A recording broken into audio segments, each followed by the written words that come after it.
is another module.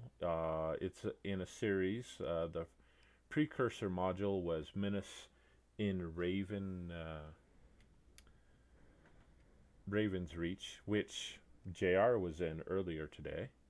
Um, I should have looked ahead. I would have imported your character over for you. We'll make do. Anyhow, so let's see here. Let me tell you a little bit about the area here. So, welcome to Ravenreach.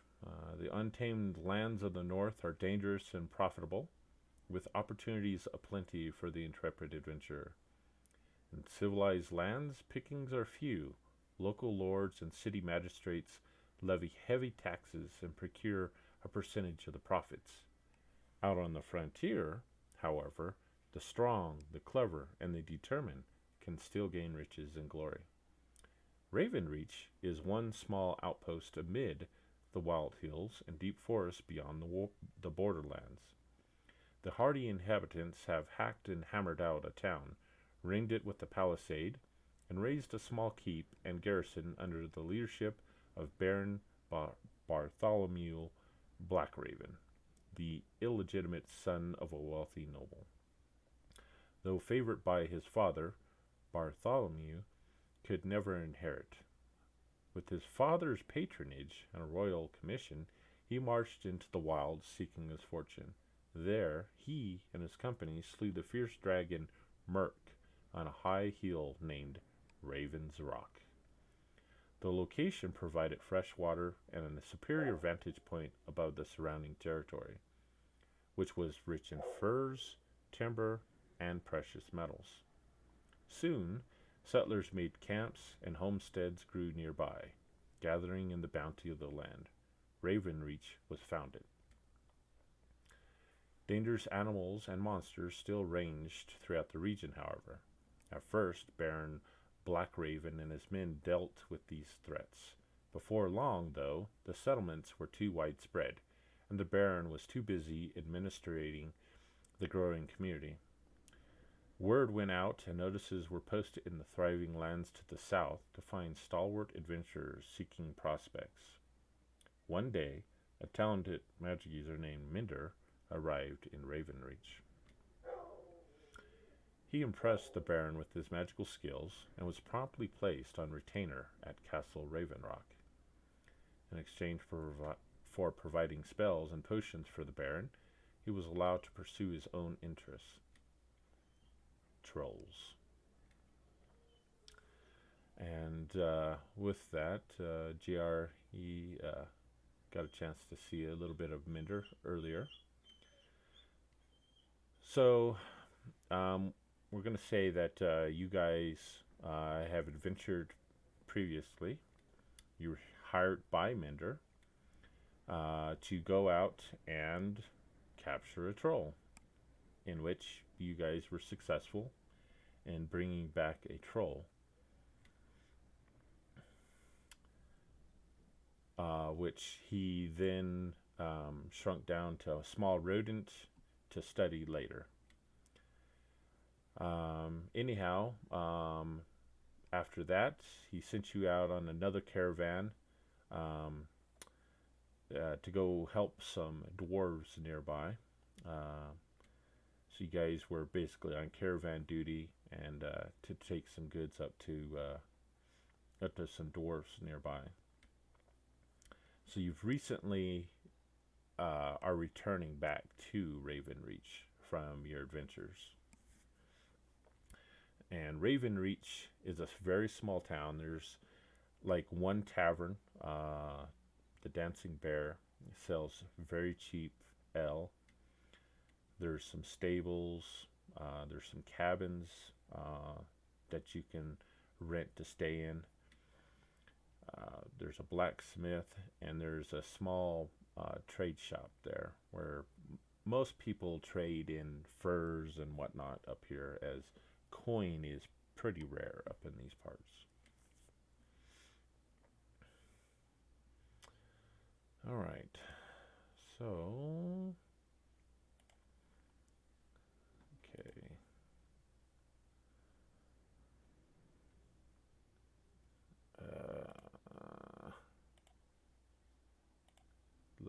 get us right where we are.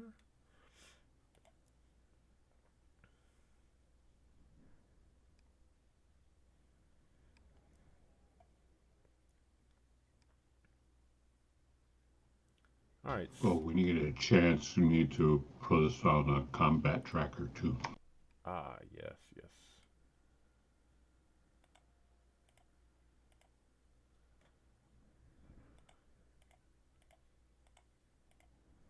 Okay, clear that up.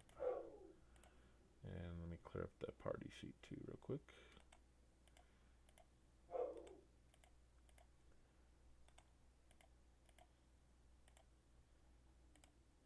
Okay, I think we are all set.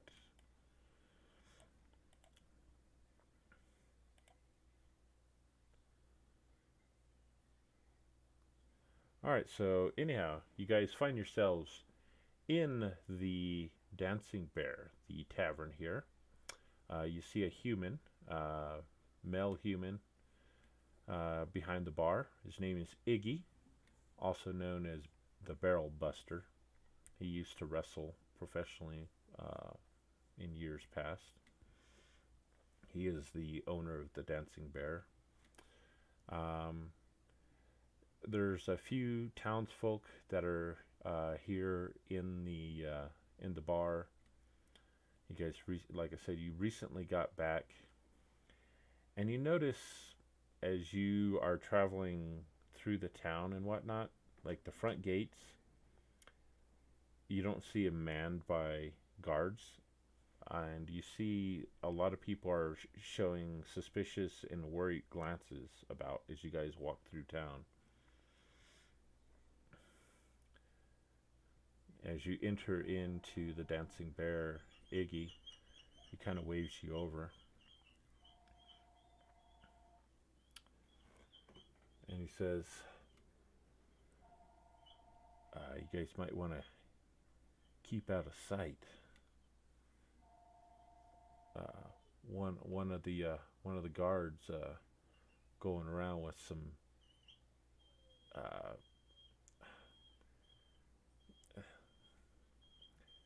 the her name is Sarai, uh, the castle guard captain up there. She's been running around with two brutes that I don't know. They're not looking so well. They look different. They're starting to take on like a green tint to their skins. Uh, anyhow, she's looking for you guys, and she said if she's put the word out if anyone sees you guys to send word.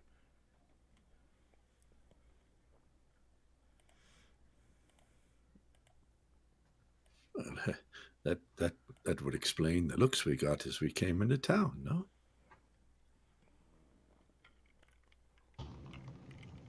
I wonder why there are no guards at the gate today.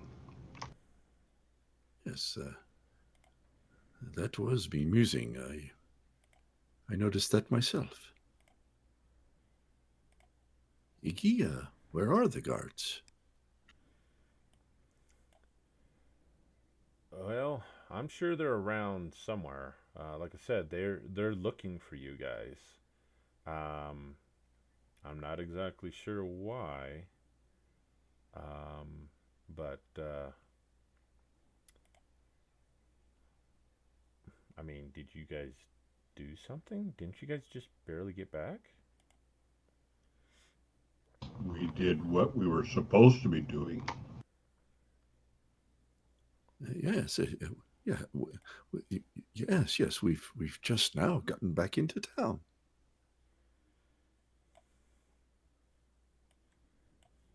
We've done nothing by my recollection. Well, I think that we should get some information from Sarah as to what is going on. However, we don't all need to be together.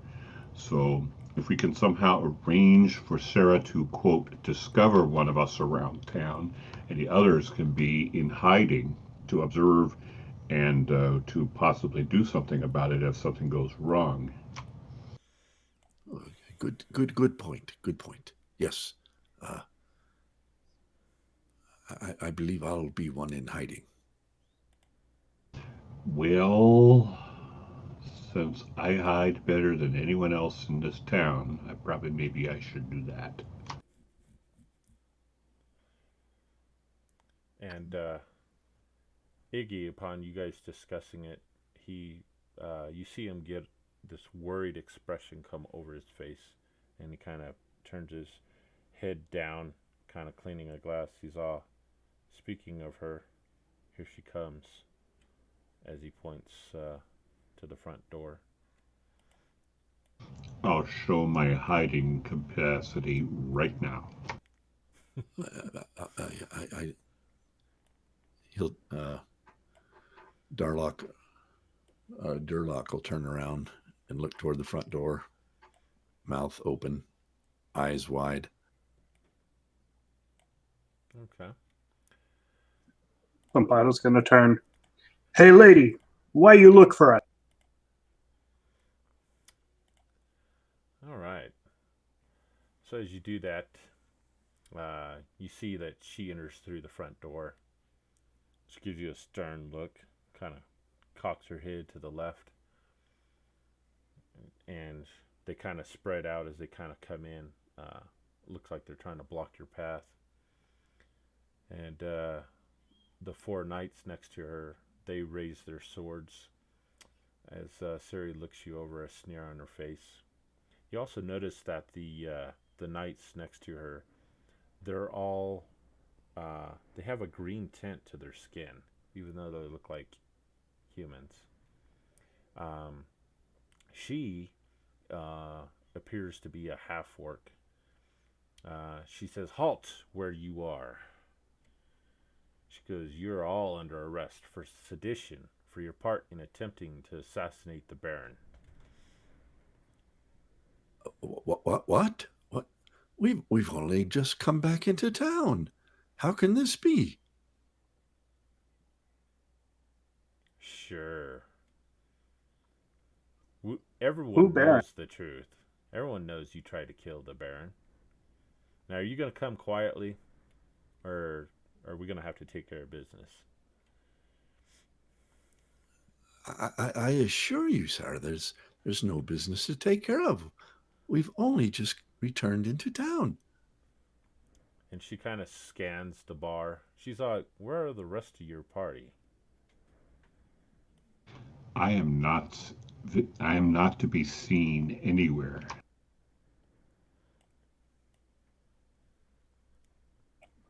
What you mean rest? We all here. No. I know that there are more than just the two of you that travel together.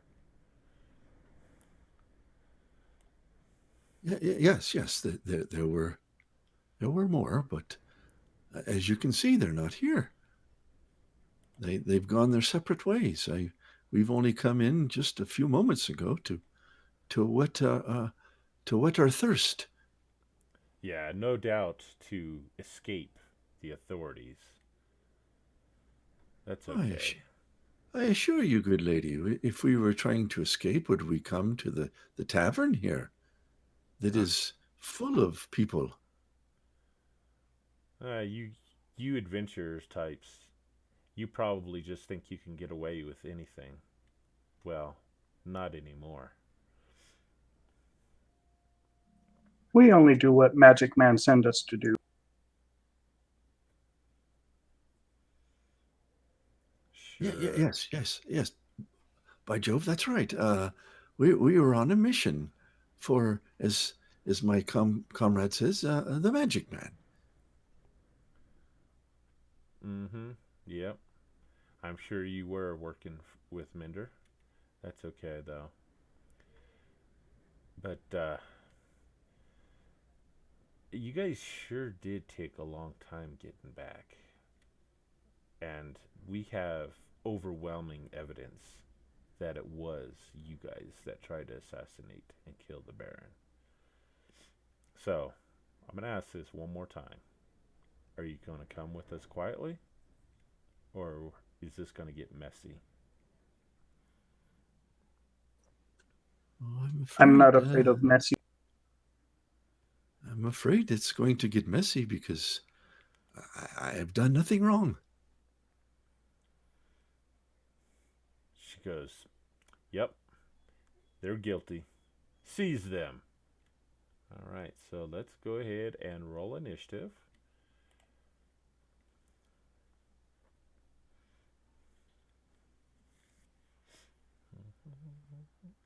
Oh, That's right. Get the nat ones out of my system early. yes, I agree.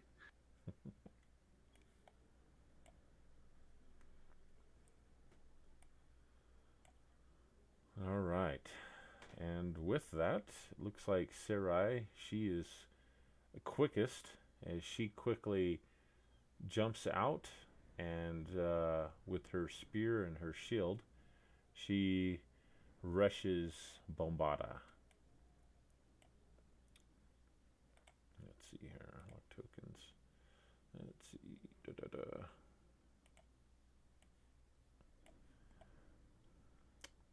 Multi-attack. Okay.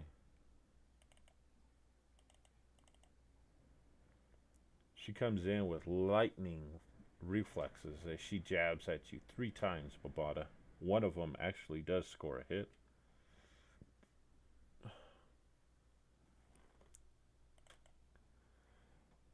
Dealing 15 points of damage. Alright, with that, Humph. Oh, that's right, your cat's name Humph. That's right. He's black as I am. All right. Let's see. Well, I could make a dagger appear out of thin air and then just disappear. So I think that's what I will do. Okay, and you have combat advantage, so you can get a sneak attack on that if you hit.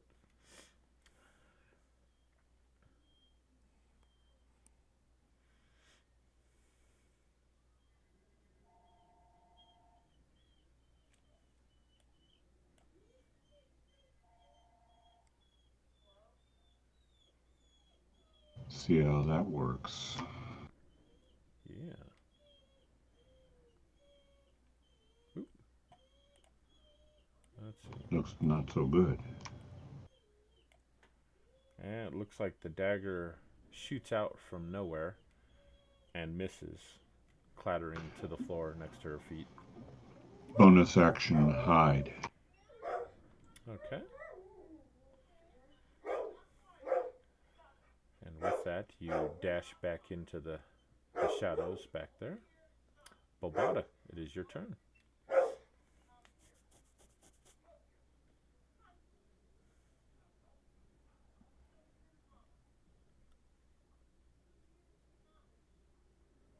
All right, then I will attack with my.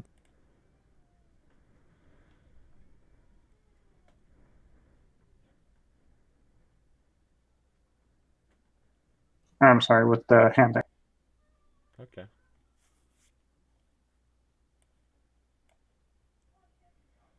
Hey, Mike. Um, you can use the actions tab when you roll. It'll give your bonuses and everything for you on the right hand side of your character sheet.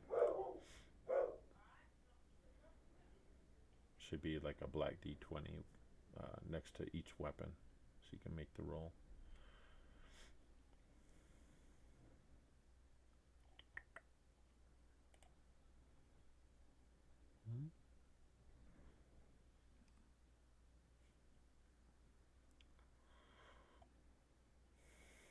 There you go. All right. So you hit.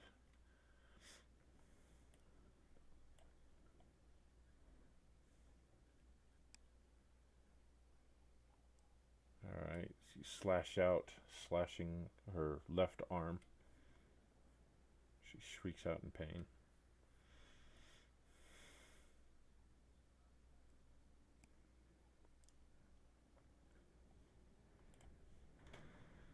And I think you get another attack.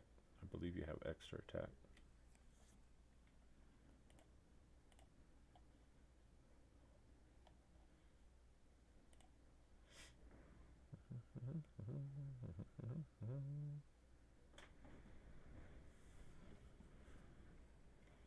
Come on.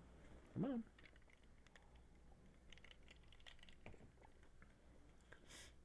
Did you want to make a second attack?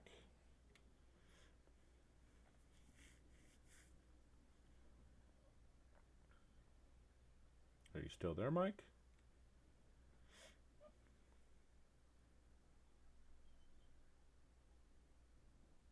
Is anyone there? I'm here. Okay. I don't know. I'm here. All right. So one of the other knights, he steps forward to make some attacks on Bombata. He comes up, kind of kicks the table over as he's approaching.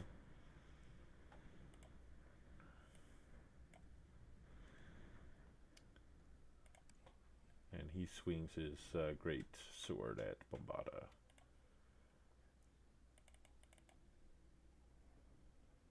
Looks like scoring 2 hits. Wow. Yeah. All right. The other knight, he's going to approach Draylock.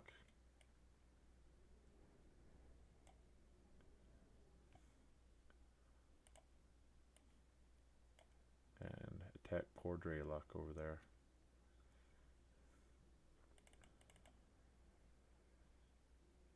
Scoring 2 hits. Oops. I'm gonna reaction cast Shield? Okay. Yeah. Alright, so I'm going to go ahead and make those attack rolls again real quick. Let's see. Looks like they're still going to hit. Ouch. Yeah.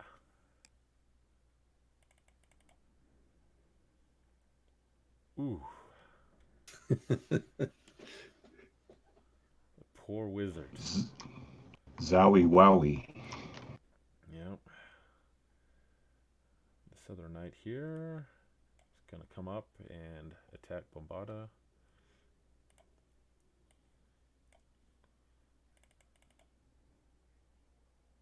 Both of those miss.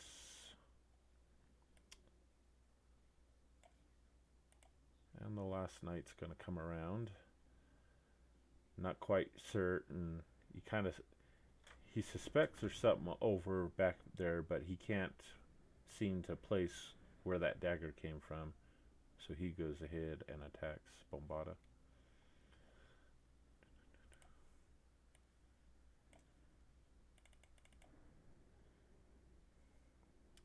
Bombata takes another 2 hits. Ouch!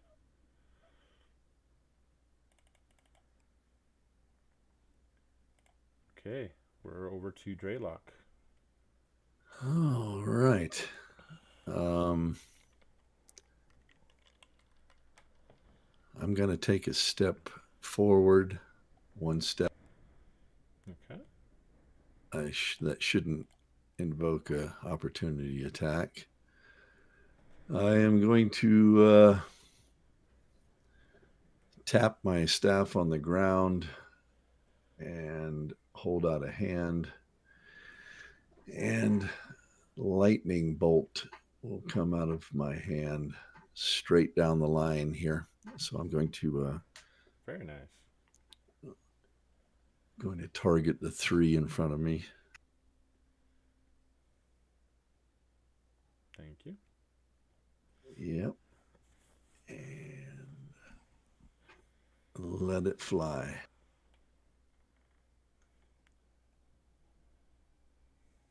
See a whole bunch of failures. Well, a couple successes. I don't know why it went twice. Sorry about that. It's okay.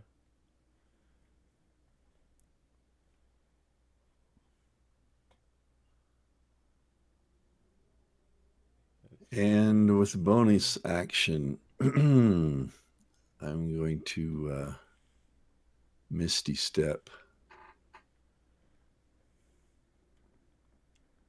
Good choice. back.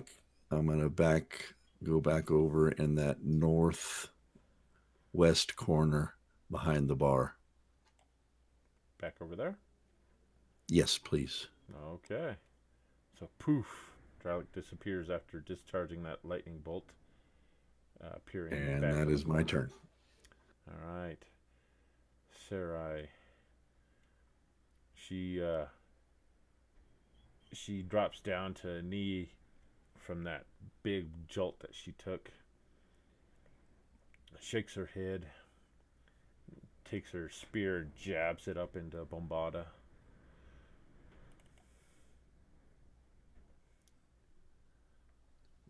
and Wow. that hits.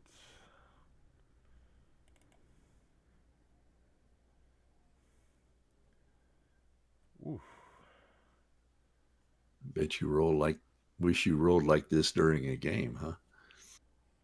As a player, I would love to roll like Yeah. that. All right, bringing us over to Hump's turn. All right, I'm going to, as quickly as I can, fashion a garrote with a knot in the middle of it out of my silk rope. And I'm going to step over here right on top because I can do that Okay. and put it right over. Now that she's down to size where I can reach, she's mine now. So Ah. I'm going to put my garrote around her. And I'm going to tighten it enough to cut off her air but not kill her. And then I'm going to try to stop this while it's still stoppable.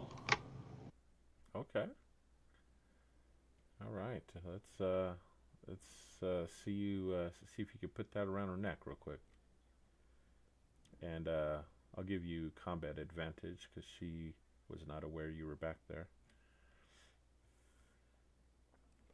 Right, and she's stunned a little bit from that lightning jolt. Yep. Um, let's see, what's that? Acrobatics, athletics.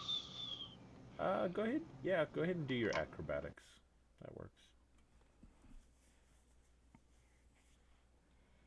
All right. So you dart in there, seeing that opportunity, wrap it around her neck, and start squeezing. She starts gasping for air. And she drops down to both knees as she drops her spear, and her hands go up to the garrote there.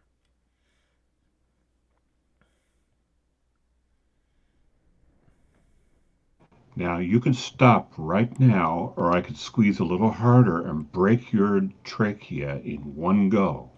How do you want to do this? And she tries to gasp for air. Her both her hands kind of raise up above her head. She kind of looks both ways at the knights, giving them a glare, and you see the knights kind of lower their weapons.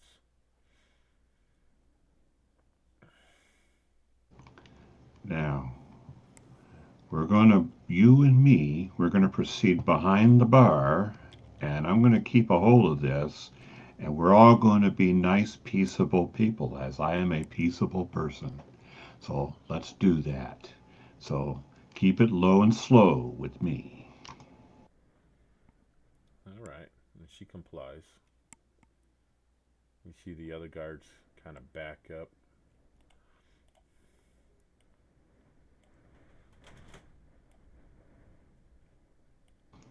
And I ease off the pressure just enough so that she can draw air and speak.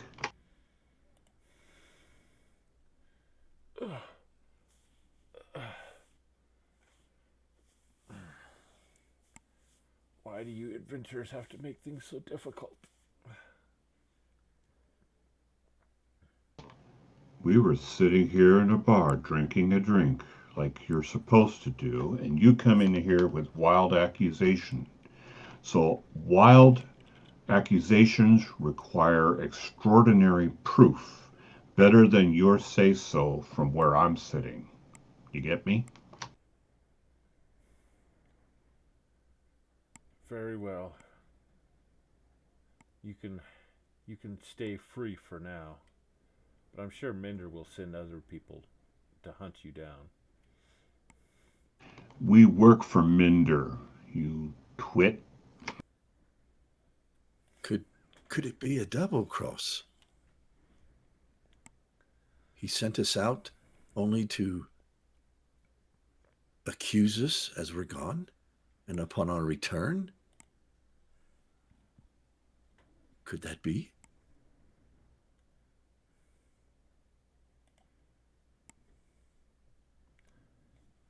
Your so-called knights over there are not familiar to me, and they are decidedly green at the gills. They must not be well. Oh, they're Minder's troll knights.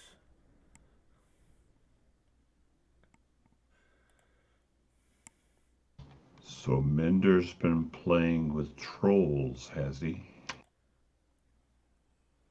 Yeah, why do you think he had you go capture one for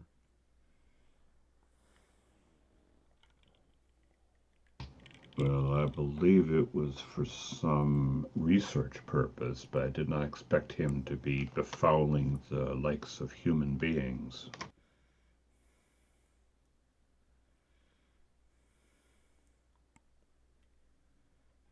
I don't know. All I know is I'm under orders from him to arrest you. He says that you guys tried to kill the Baron, and in as the Baron's trying to recover, he's locked everything down. I expect we're all going to want to speak with the Baron. Why don't we do so? Together. Yes, And I proceed to lead her around like a leashed animal with Garrot still as we head toward the door of the bar. All right. She goes. He's not going to see you. He will, by hook or by crook.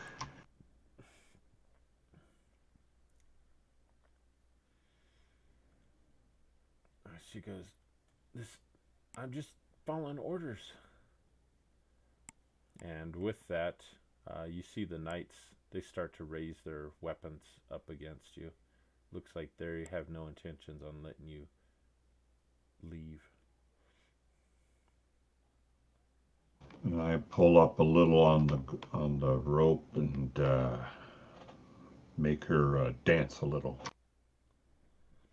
All right, she starts dancing. She goes, let them go. I don't want to die. I don't have the troll blood like you guys do.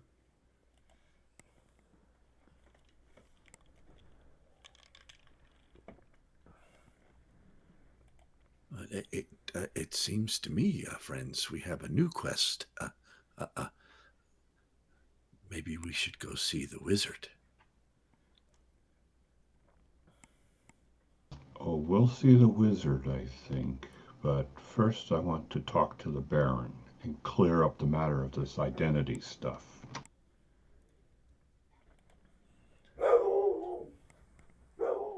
And the troll knights, they glare at you guys and they look at Sarai. They're all, you had your chance to volunteer to be experimented on. You should have took them up on it. Now you're too afraid to die. Oh well. And with that, you see them advancing. All right, Sarai. They're not going to let you live either. I can see this now. So either you're with us or you're with them. What's it to be? She goes, I see where the loyalties are. She goes, I'm not going to stand for this. I'm with you guys.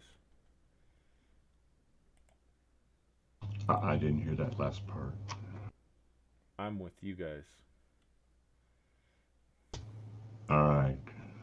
You're on parole now, so I just whisk out the rope and put it back in my pack. All right.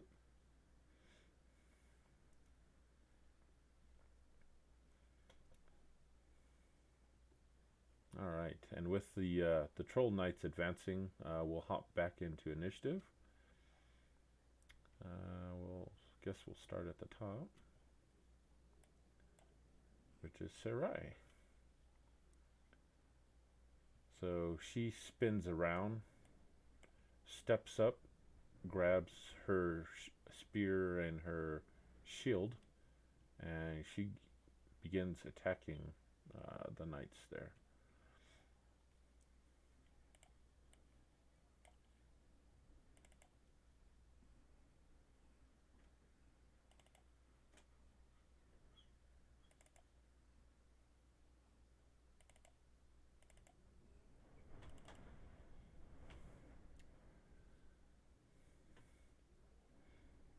She goes, "You damn abominations."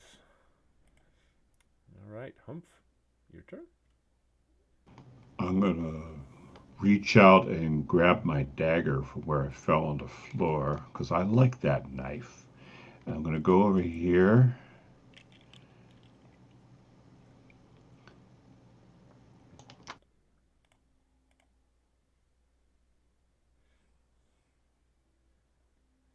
And I give this guy one in the throat.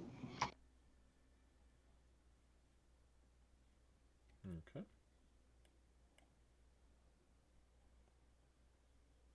Ooh, plunge right into his throat. That was a called shot, too. For that much. And I don't think I get a second attack.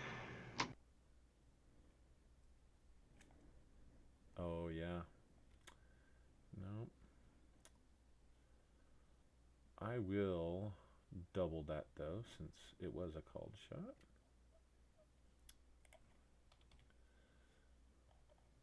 Okay, so Bombada, you're up.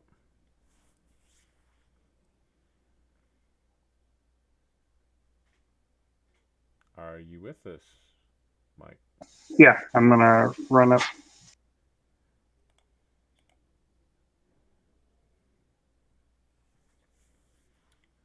All right, so you run up there.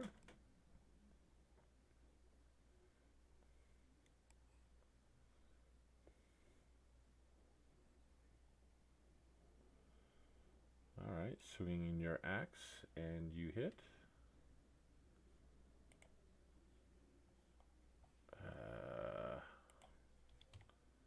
Hold on, let's see here. That was 8 on which one? Knight 3?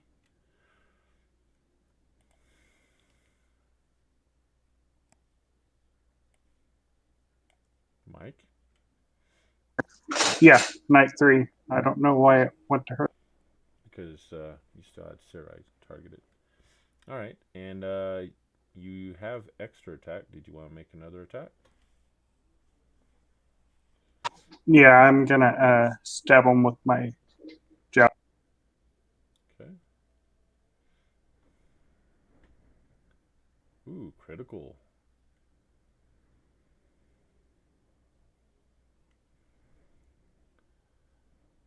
As your javelin comes up, piercing into his groin area.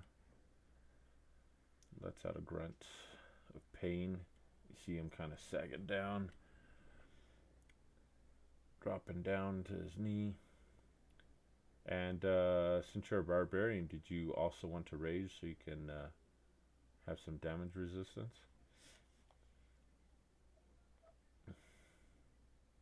Correct. Yeah, I'll go into rage. Okay.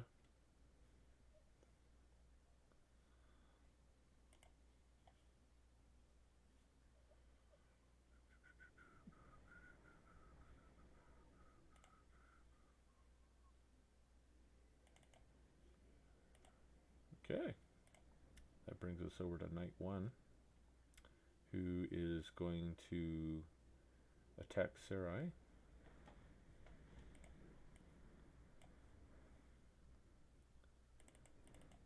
It cleaves at her twice with a great sword.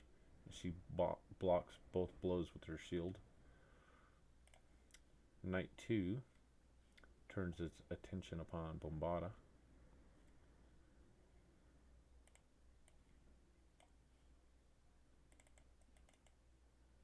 And looks like he lands one of his great sword hits on you.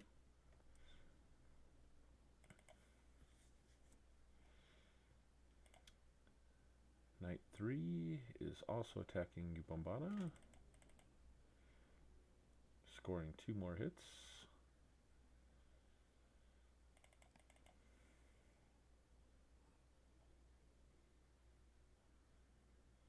Wow, you are a powerhouse. And Knight 4 is going to attack Humph.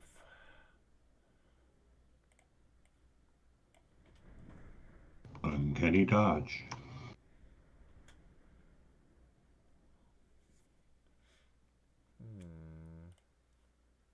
Okay, uncanny dodge.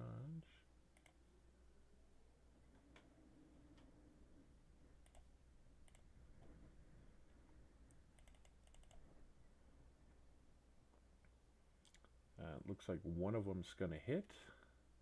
So you should only take half damage from this.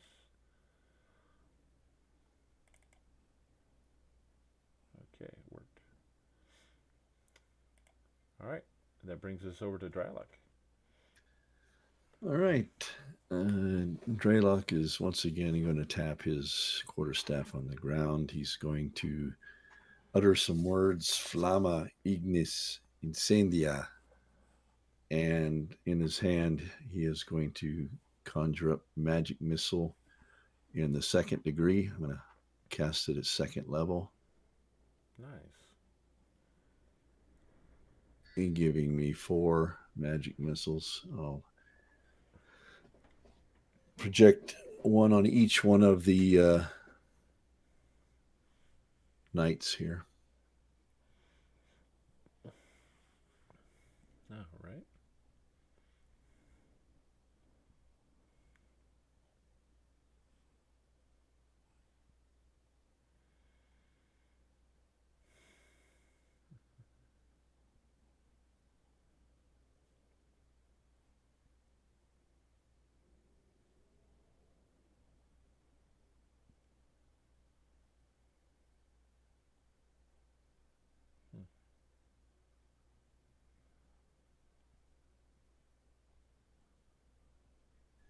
And that will be his turn.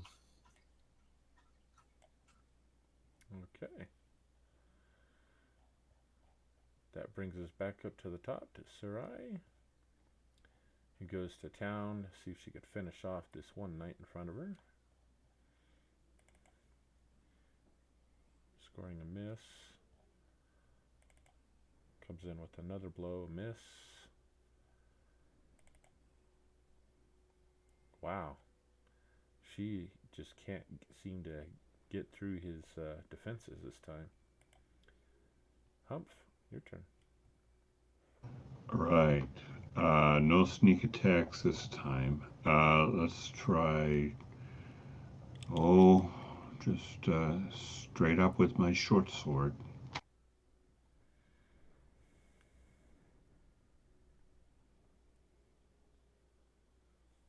Alright, you dash out. The magical short sword pierces through the armor, digging deep into its flesh.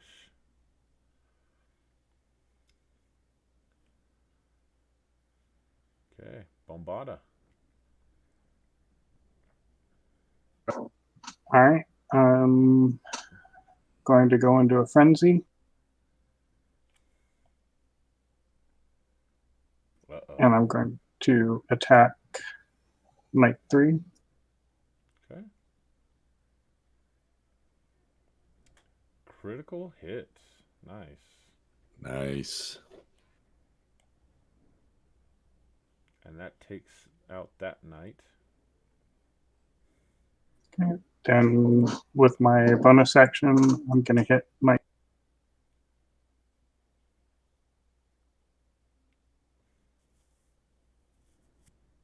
Which one? Night 2. Okay. You can hit control and then click the one you want to target, and it'll target it for you. There you go.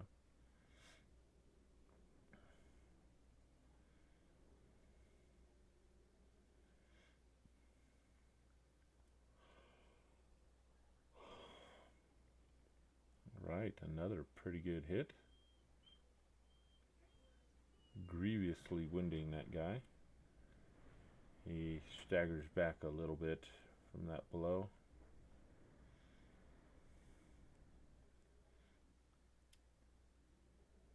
Alright, anything else?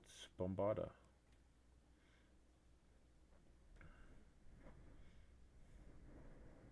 No, that's all in my turn. Okay. Knight 1 is going to try and take out Sarai. Scores 2 misses. Knight number 2 is going after Bombada.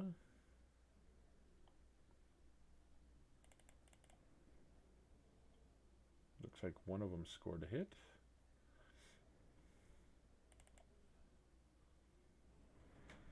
Looks like Bombada is pretty battered at this point.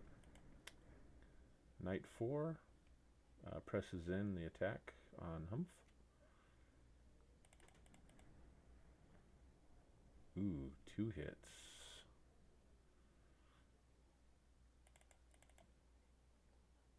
Ouch. Bringing us back over to Drylock. All right. Seeing the battle seem to turn in the opposition's favor, I'm going to slide down to there. Once again, tap the quarterstaff on the ground, mutter the word fulgur, and lightning bolt the 3 in this line again. Nice.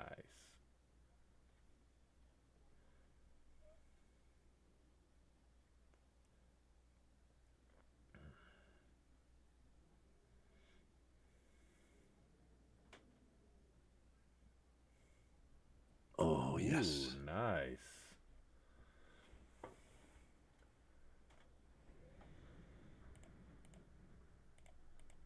Alright, that takes out all but the one right in front of you as they zap and kind of jolt around and eventually drop to the ground with foam coming out of their mouths.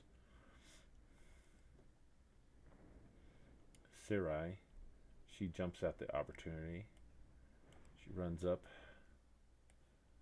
and attempts to finish off this last knight.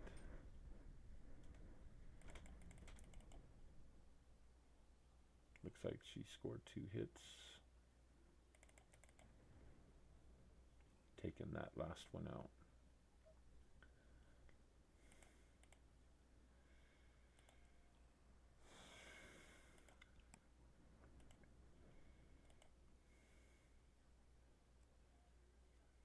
Whew.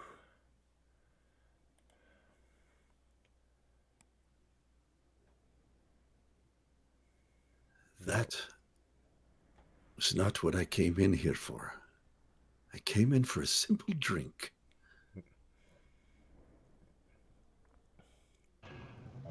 Now I think I sting a bit. I need to heal up my wounds here, but frankly, I don't think there's enough alcohol in this beer to kill a bee, let alone kill all the germs I might be picking up. Well done.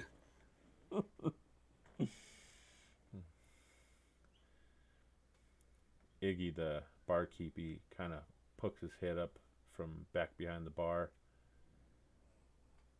Looks around.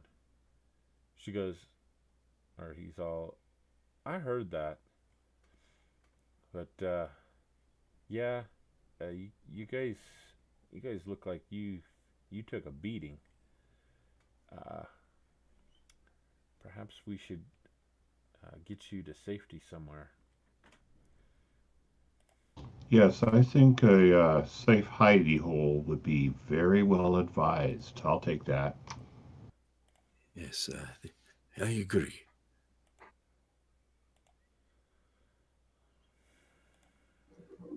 Then we find Magic Man and shove Javelin up his ass.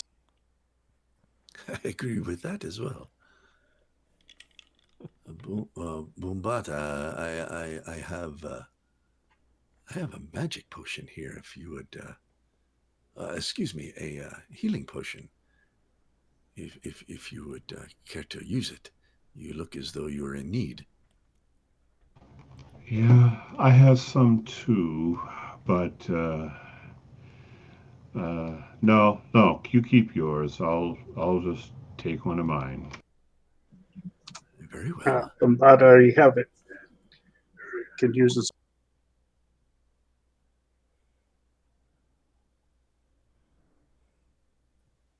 I think since we're under the eye of this city, maybe I should bolster my own defenses. He's going to cast mage armor on himself. Nice. Okay.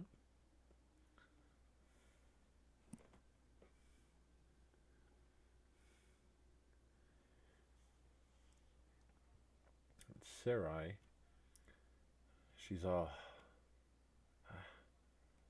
She's shaking her head. She goes, my mind is so foggy at this point. I don't understand what just happened.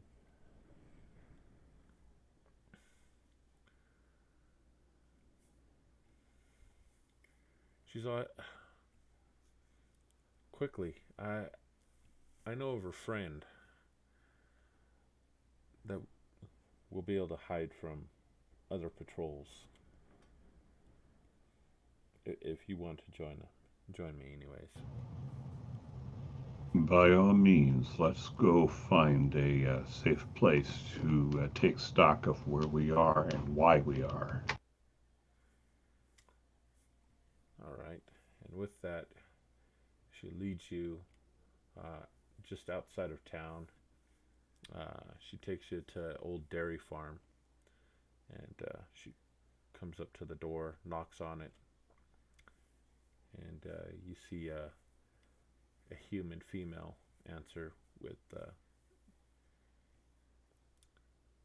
dirty brown hair. And she goes, "This is Gilda. Gilda, these are those adventurers. Perhaps we can seek some shelter here. I think by you helping them, they may be able to help you as well."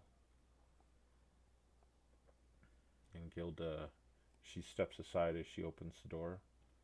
She goes, "Oh wow, you guys have, oh wow, come inside. Let's get those wounds bandaged up." Thank you, my Yeah, lady. this tends to How do I sting a use the bit. healing potion? I'm sorry. How do I use the healing potion? There should be an effect.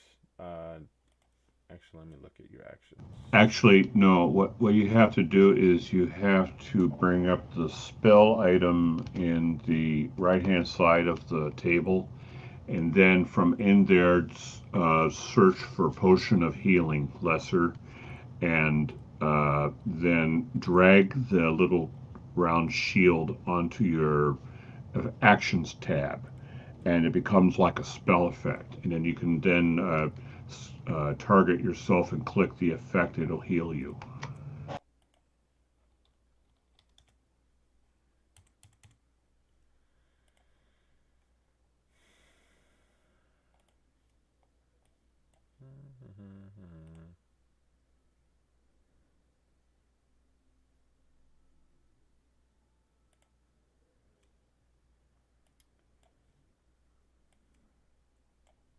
Hope I was clear with all that.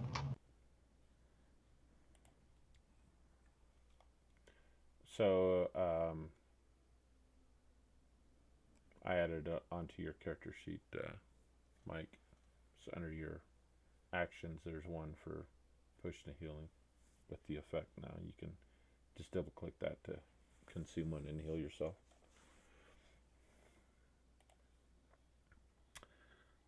Okay.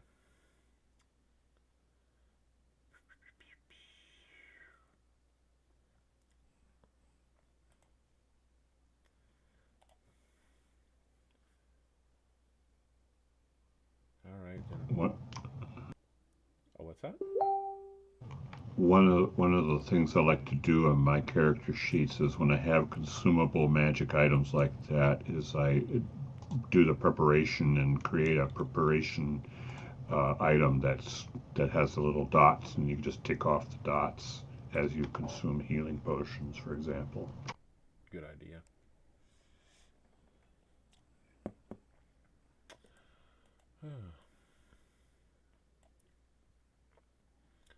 All right.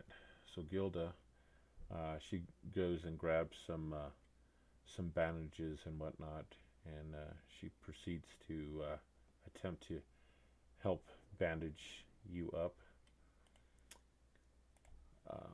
So, with that in mind, you guys, depending on how long you want to stay here, you can try and take a short rest and use some hit dice to heal up, or you could try to spend a long rest and fully heal up.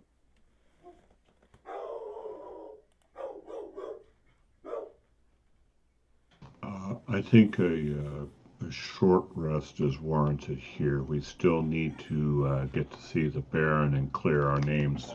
You know, make sure that we're still not under doom of any kind. I think the wizard is behind all of this because these Green Knight guys with the troll stuff. That sounds like his doing. Yes, I would agree.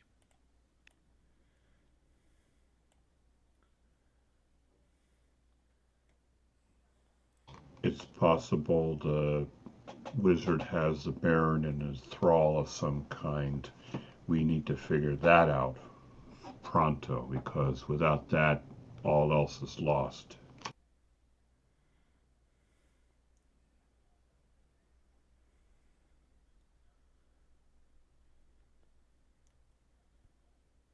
Yes, a rest would be in order, I believe. Mumbata needs to recover. Okay.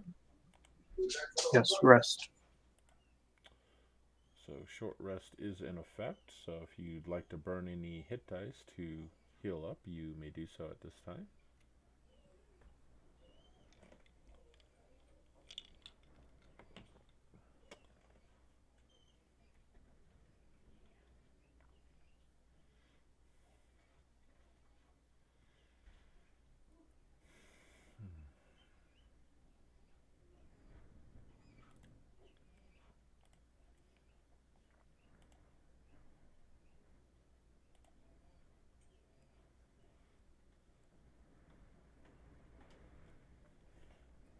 Sari, thank you for your help. I suggest you do the same.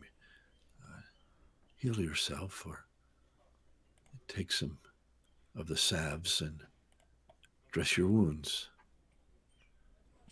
Oh yeah. Thank you.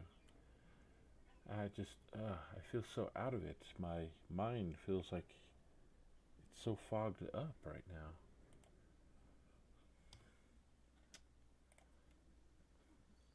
Draylock's going to look at the other two and say, is it possible that she's had some kind of mind control from this wizard?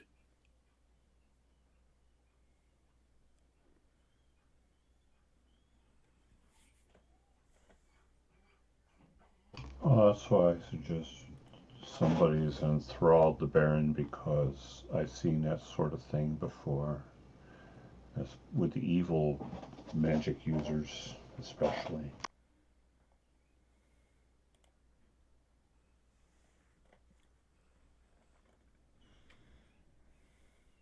Yes, quite right. Would it be helpful if I tried to dispel this magic upon her? Well, certainly, by all means, let's try to do that.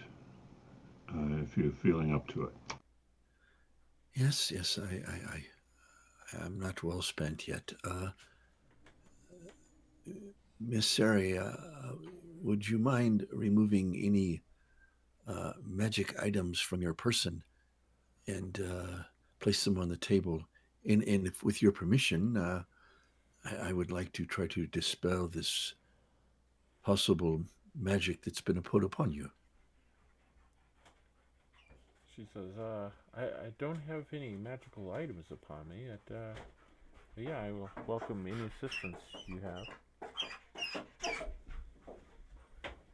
All right. Well, he will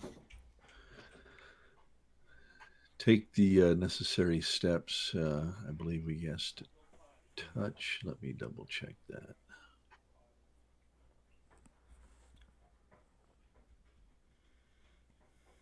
No, he does within range.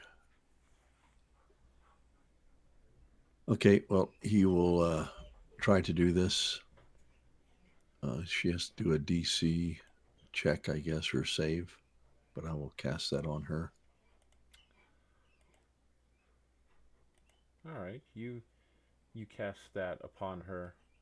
Upon casting it, you see some of the energy kind of returns in her face.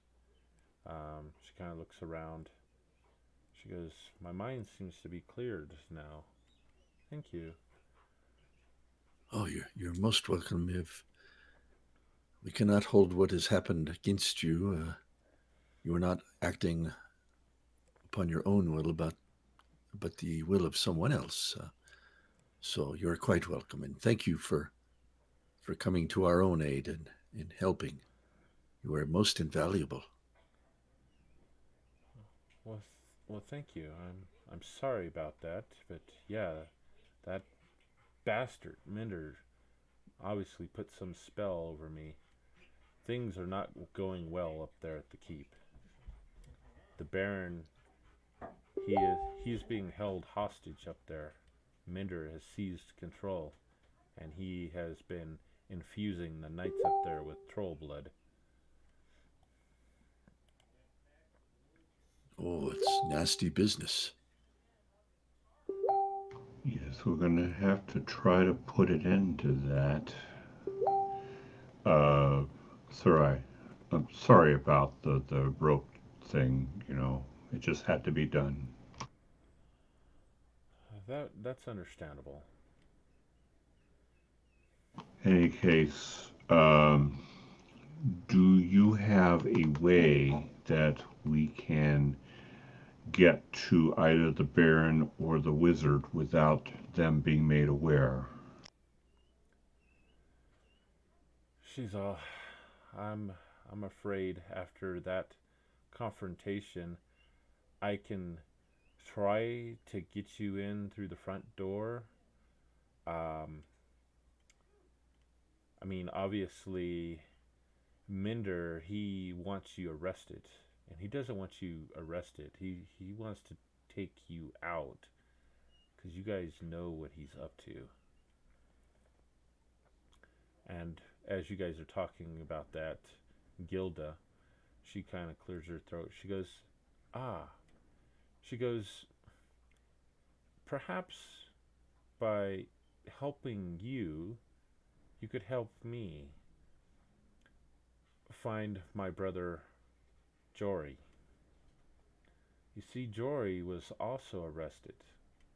And Sarah's like, "Oh, yes, that's right. Minder threw him in jail as well." She goes, "Yes." And she looks at Sarah. She goes, "And you're probably not aware, but there is a back way into the keep." Sarah's all, "Oh? Why do I not know of this?" as captain of the guard.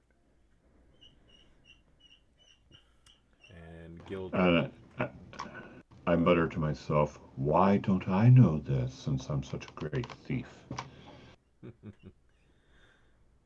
And Gilda kind of nods. That's a good question. She goes, "Anyhow, uh, my uncle used to make cheese in a cave on the far side of Ravenrock, Tor, where the river rounds the hill. But he abandoned it when the castle dungeons were dug above there. and the inhabitants began dumping their garbage and excrement down into the cave. So when they started doing that, my uncle decided to move his cheese making operation and forever called the cave the Raven's Arse because, well, it smelled like arse. Um, Anyhow, he used to claim that he could sometimes hear prisoners talking in the dungeons above, almost as if they were in the same room. That cave entrance, it cannot be seen from the castle, and as far as I know, nobody but me and Jory know about this. Well, Oh, that sounds promising. yes, yes.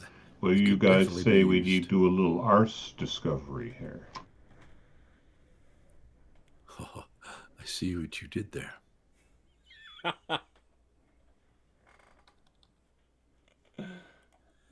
Well, I don't know about everyone else, but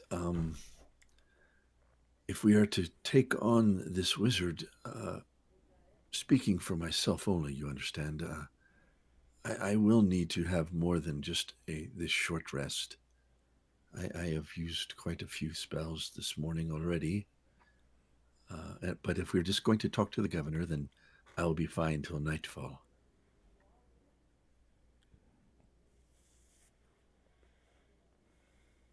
Well, um, it's your call. Maybe we can let things cool down a bit, and hopefully we can then proceed tomorrow morning with exploring the Baron's Arse.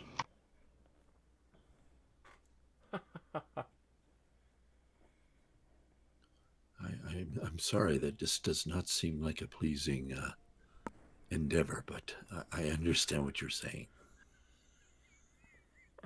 Yeah, it's not pleasant what I do, but I am very good at it.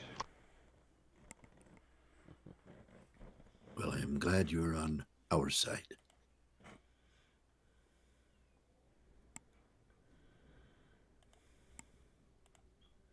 All right, and Gilda, she's all, you're welcome to spend the night here, and I will try and keep an eye out so you guys can rest up, uh, and let you know if I see or hear of anything coming while you're resting. Yeah, I'm used to this by now, so I can wait and we could proceed. I would suggest tomorrow night we'll go out in the cover of darkness and approach this cave, hopefully unseen, and then we will complete what we need to do. Well, what time of day is it out of character?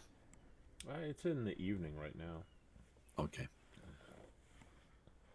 So tomorrow at this time we can leave and then proceed with our mission.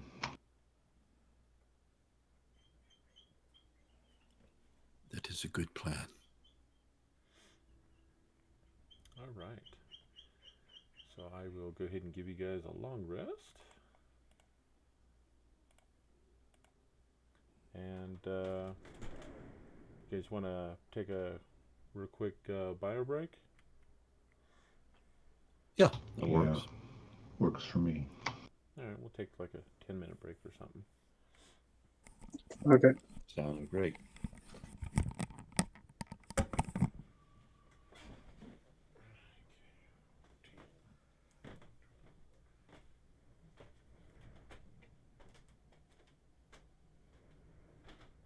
Yes, tomorrow the rat bastards explore the Baron's Arse.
Uh,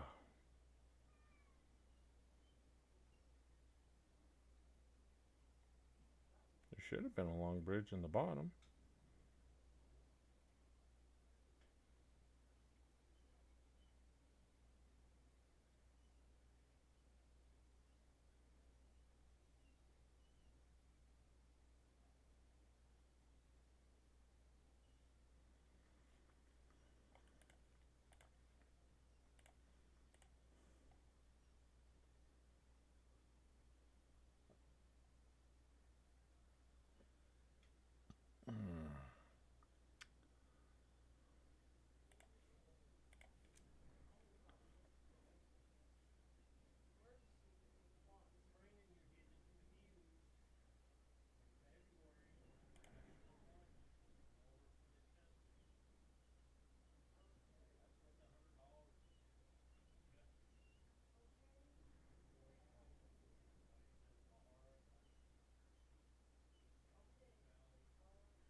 Don't know if Keith is back.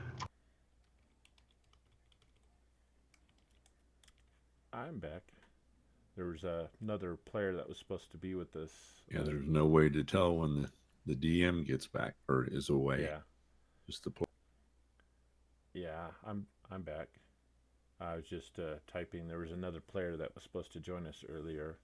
I just saw in the Discord he was having troubles connecting. So. Oh, Yes, okay. I actually am here. I've been listening in. Um, Oh, okay. I Oh, just I I have no idea how to connect to Fantasy Grounds. It keeps Okay. saying it's a failure when I try to connect. Okay. So So you. Tr- I've been trying for the last 3 hours just to log in. oh wow. Yeah. Sorry about that, David. Um, Mm. I, I wish I would have known earlier because I would have taken a few minutes and tried to get you in. Um, No, it's all right. I didn't want to interrupt your game. yeah. No worries. Um, We can get you in. We're getting ready for the big yeah. bad. yeah. So, did you put in the password to connect as well? Is the server Well, alias? like even when I do run the connection test, it says it's a failure. I can't get it at all. So as a player, you shouldn't need port forwarding. It's usually the server, such as me, that's hosting it, that has to have the port usually open. Okay. So you should still try to connect. Okay. So I join game, right? Yep. So join game. You'll see two red boxes on the left. Mm-hmm. Go ahead and put in a username. It doesn't matter what username you use, just as long as I know who it is, which we'll know. Mm-hmm. And then on the right hand side is where you put that server alias, which is just Zorn Dark Idol.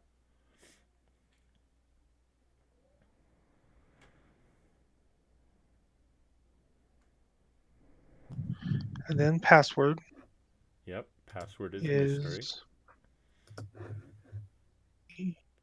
And it's case sensitive. Yes. copy. Oh man, I feel so stupid. No worries, bud. Yep, you're good. I'm so sorry. I should have said something so much sooner. No worries. At least we finally, I finally went in when we were on break to see that, you were having difficulties. Like, uh-oh.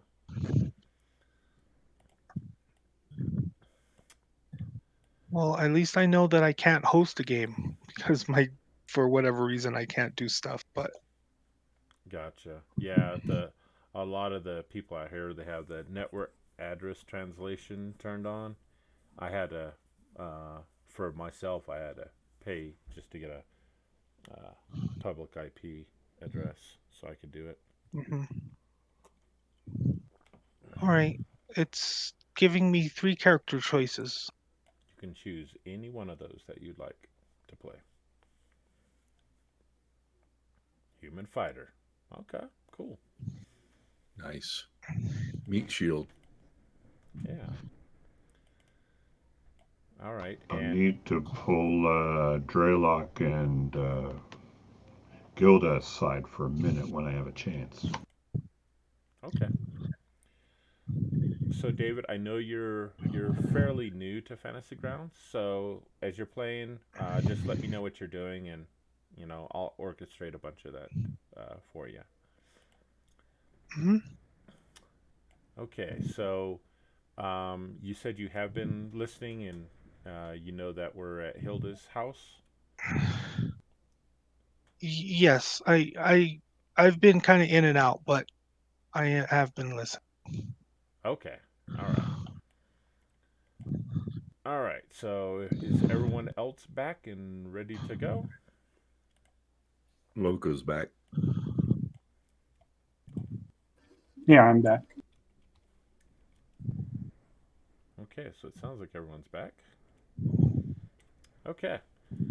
So we're back at Hilda's house. You guys have rested through the night, and during the course of uh, the night, while you guys are resting and earlier in the day, one of your friends that you've adventured with, he comes looking around for you, and eventually he finds that you've been held up here at Hilda's house. So, what shall we call your character, David? Let's just go with David.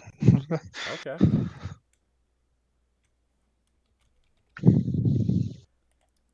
David, it is. All right. So it's the next day, probably late morning, when you guys start rousing and waking up. You find your buddy David is here with you now, and Hilda, she's uh, she's in the kitchen cooking up some breakfast stuff for everyone.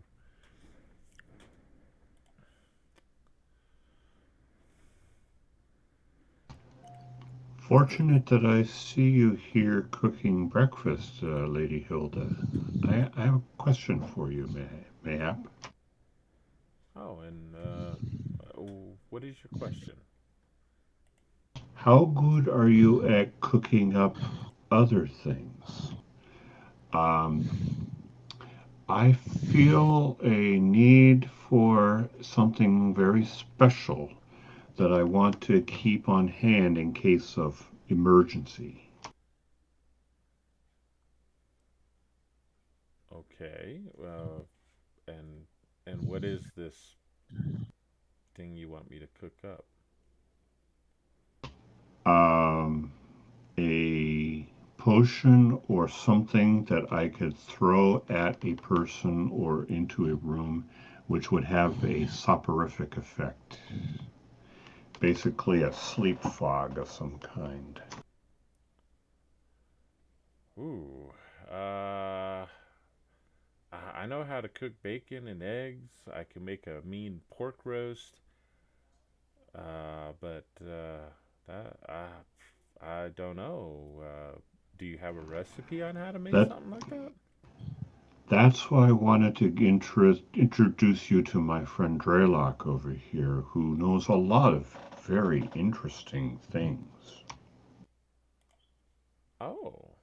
Oh, okay. Yes. Well, you seem to have put me on the spot.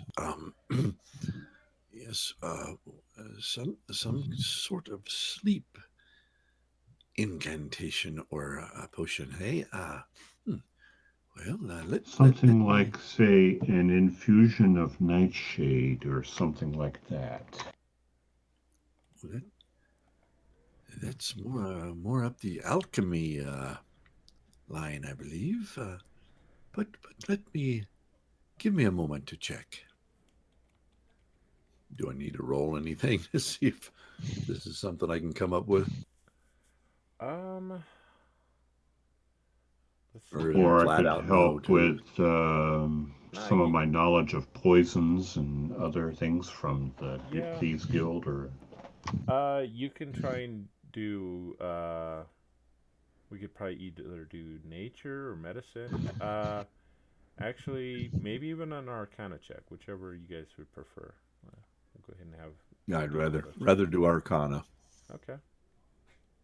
okay. Ouch! Uh, You were asking me to do this, right? nature. So were you aiding me in that role? Is that what you were doing? I was trying to. That would be the help action. Okay. Uh, Which would give you advantage. So, Roll again. okay. There we go. All So you right. want to try it again? Sure. Oops. Well, now I did it with it. So. Okay. Oh, and you did animal handling last time. Okay. So yeah. Oh, I grabbed the wrong one. Sorry. You're pretty confident with your mastery of spells and incantations and stuff that you can uh, concoct a sleep potion. right. Okay. And Hilda, if you go to the market today, see if you can, as you pass by, look for nightshade plants or even potato plants in a pinch and pick the flowers only and then bring them back here. We could all combine all of this to make a really good soporific. Oh, okay. Ooh, this sounds exciting. She goes, okay, let me just grab my coin purse and I'll head into the market. Oh, Hilda, here, let me give you some gold. No sense you spending your own, and you've already been more than gracious, allowing us to sleep here, and you fed us this morning. So, here, what do you reckon, fellows? 4 gold pieces, is that enough? Oh, yeah. I don't have any of my own, so I can't really help. But sure, whatever you feel is appropriate. Yes, and if these things are not abundant in the landscape, maybe you could go by an alchemy shop, or maybe they have something in the market that sells fresh plants and things like that. But here, yes, 4 gold. Wow. Okay. She goes, wow, I've never seen this many coins. Well, Okay. whatever is unspent, you keep that for yourself. Oh, wow. Thank you. She goes, well, we don't have an alchemy shop here, but I will go by the trading post and I will see if I can find that stuff for you. Thank you for your hospitality, and the breakfast was more than adequate. Thank you. Oh, you're welcome. All right. Well, make yourselves at home. I'll be back in a little while. And she heads out and into town. Now, I'll have another quick convo between Drelok, myself, David, and with what's her name? Sarai. Sarai. Okay. Yeah. Now, about the keep. Now, I don't happen to know the layout of the keep all that well, so I don't know how the Baron does, where he is likely to be. Is he going to be in the dungeon? Is he going to be on in his chambers? I don't know what. Well, it, it's. I'm not quite sure where the Baron is.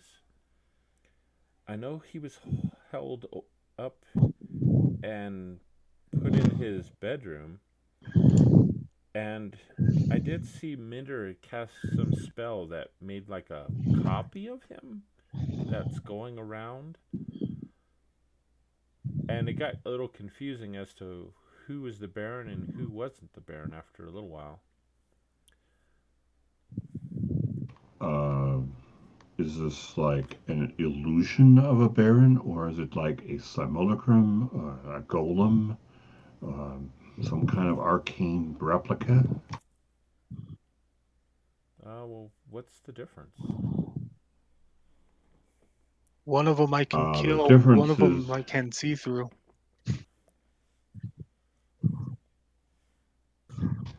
and only one of those would be affected by this concoction I'm trying to get cooked up. Hmm. Well,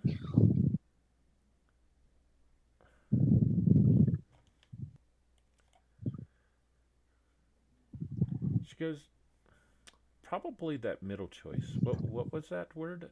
Simulacron? Simulacrum. Oh yeah, yeah. I think it's one of those things. Well, that's a problem. A simulacrum is an artifact. It's an artificial creation. It's not natural, and it doesn't breathe like we do. So it won't be affected by poisons or sleep agents. Um, so may just have to play this one by ear, unfortunately. Um, if nothing else, we could use it on the Baron and then prove that the Baron is a human and not this thing. Wow, that is such a good idea.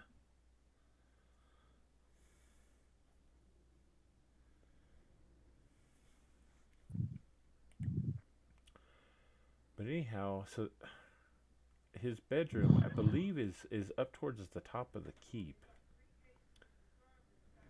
Uh, and I'm not sure where this cave comes into the keep at. So it's hard to say from where we come in through this cave where we're gonna end up.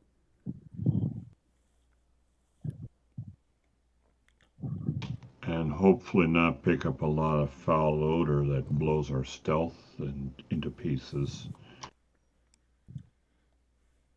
That's true. Because it did sound from Gilda's uncle that that place is pretty stinky, or wilds would they call it, the Raven's Arse. But then again, it was being used for the manufacture of cheese, and we know what that's like. Oh yeah, that's true.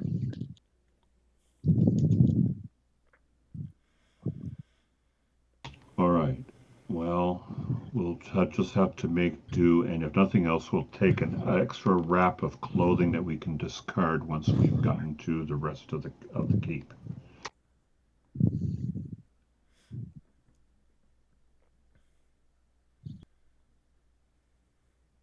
All right. Probably about an hour passes by, and Hilda comes back, and she's got some nightshade and a handful of little flowers. She goes, "Hopefully this will do the trick." Well, we'll see how that works out. So let's get cooking, and I would suggest taking a wet rag and putting it over our nose so we don't breathe in the fumes while we're cooking this. Yes, quite. Well thought.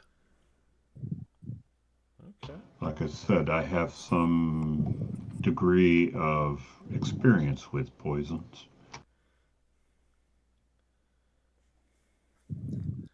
Traylock kind of So gives him a wry look, like, really? Cool. it's what I do. All right, so we'll try to make use of whatever utensils in the kitchen to do a little impromptu chemistry experiments. Okay. So I guess give me another Arcana check, and if Humph wants to assist Draylock or vice versa, we'll see how good this comes out. I can do it. Okay, I'll do the help. All right.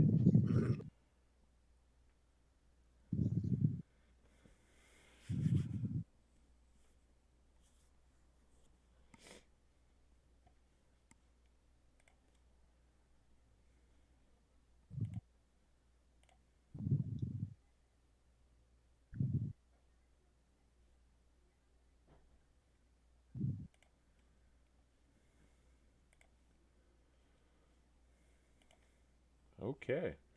So you concoct it. You're able to get enough to fill 2 vials. Nice. Um, so it'll function just like a scroll of sleep. Uh,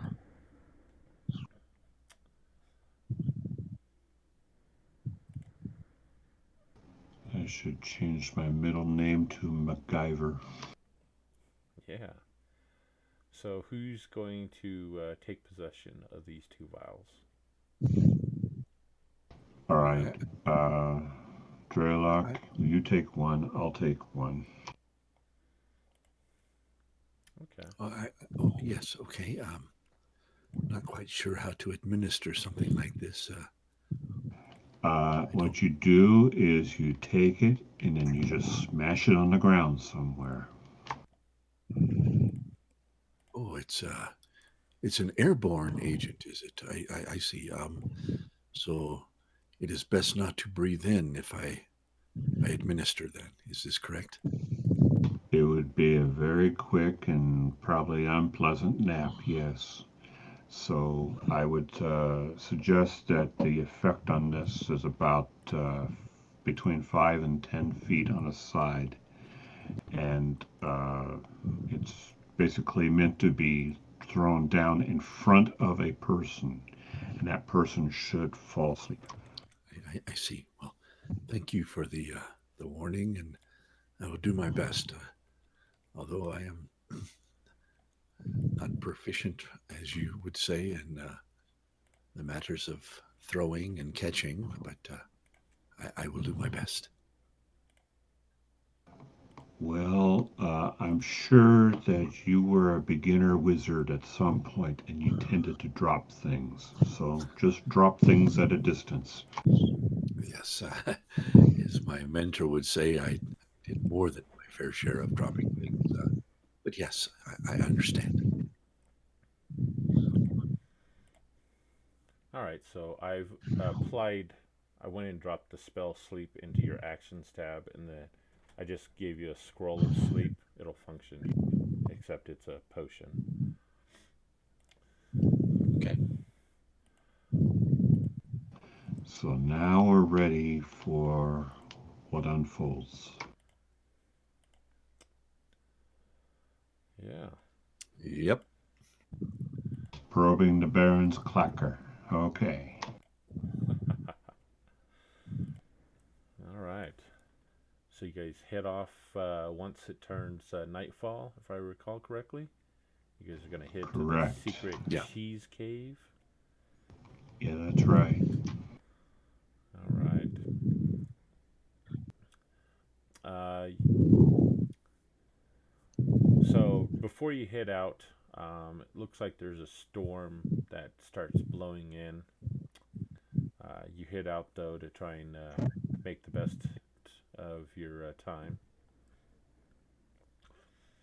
And as you head out towards the cave, you see that the storm it subsides for the moment as you quietly row into the cool, watery cave.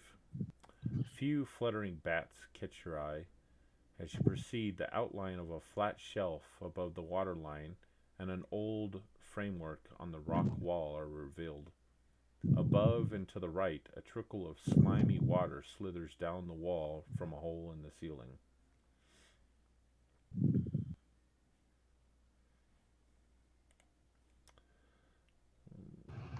I'll take a moment and examine this hole to see if it's something that could be climbed up and through reasonably well.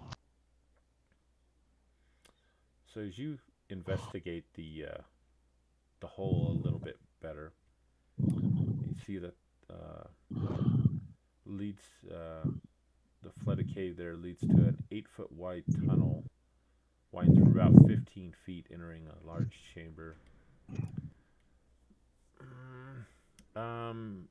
Looking at the hole in the ceiling, it looks like it's about 5 feet wide. So it looks like there's enough room to climb up it.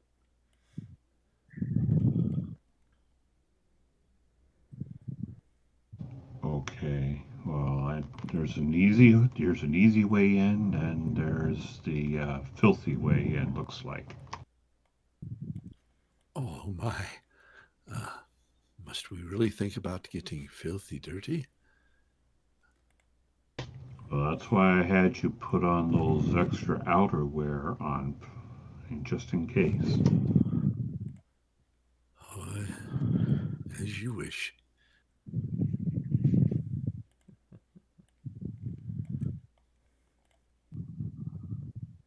So it looks like the way in is shown to us. So let's try to see if I can climb up to where that hole is easily enough and attach a rope or something. All right. So yeah, it looks like it's a grimy, rough-hewn shaft leads upward. You got that nice, filthy sludge that drizzles down the wall. Go ahead and give me an athletics check. We're looking for a DC of 18. Do you have a climber's kit? I have a natural climbing skill Okay. ability. All right. We'll go ahead and reduce that down to a DC of 10 then. Okay. All right. Athletics. Athletics or acrobatics? Athletics. Well, there you go. Nice. Okay. So you climb up. So you're climbing up first to get up there and secure, or is everyone else following you? I'm securing a rope, a knotted rope, so that it's easier for everyone else to climb up after me. Okay.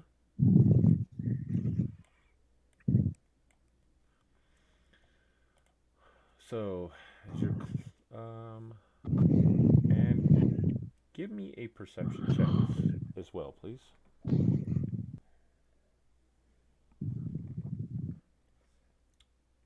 Oh, nice. All right. So you climb up, uh, and as you get up towards the top, it opens up um, about 30 feet up above you. It breaks into another big cave. Um,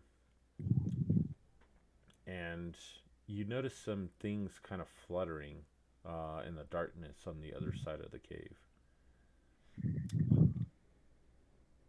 Okay. Um,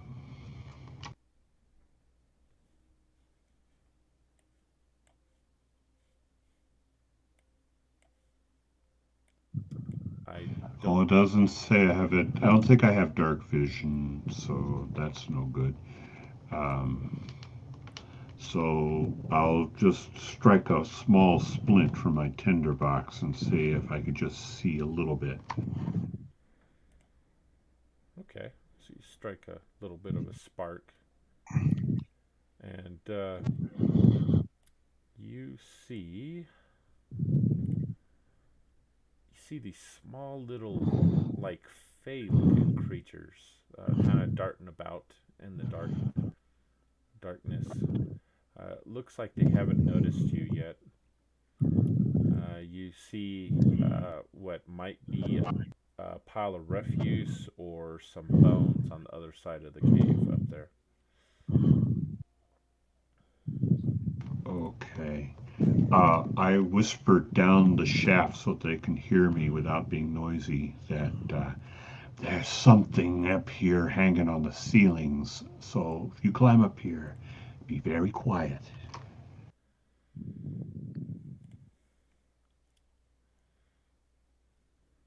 Okay. So, are you guys going to scramble up behind Humph then? Yep. I think I'll go next. All right. So, each of you needs to make an athletics check in the order that you're going. Since the rope has been um, lowered down for you and secured, we're looking for a DC of 10.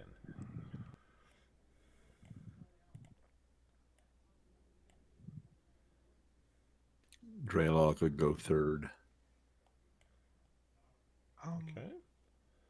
So it looks like Humph made it. How do you roll a skill check? Oh, I'm sorry. I'm still new to the system. Yeah. Yeah. So if you open up your character sheet, just double Hmm. click your portrait. On the right Hmm. hand side, there's a bunch of tabs. Just click Yeah. on the skill tab. I'm in skills. Okay. So there's going to be a little box with like a goldish, like D20 next to it. If you double click that box, it'll roll your skill for you.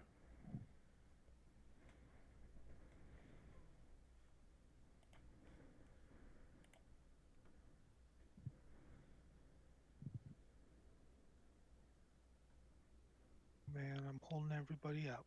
You're okay. So yeah, so on your character sheet, David, where athletics is, see that box that says +9? Just double click where it says +9. There you Oh, go. okay. Oh, awesome. Okay.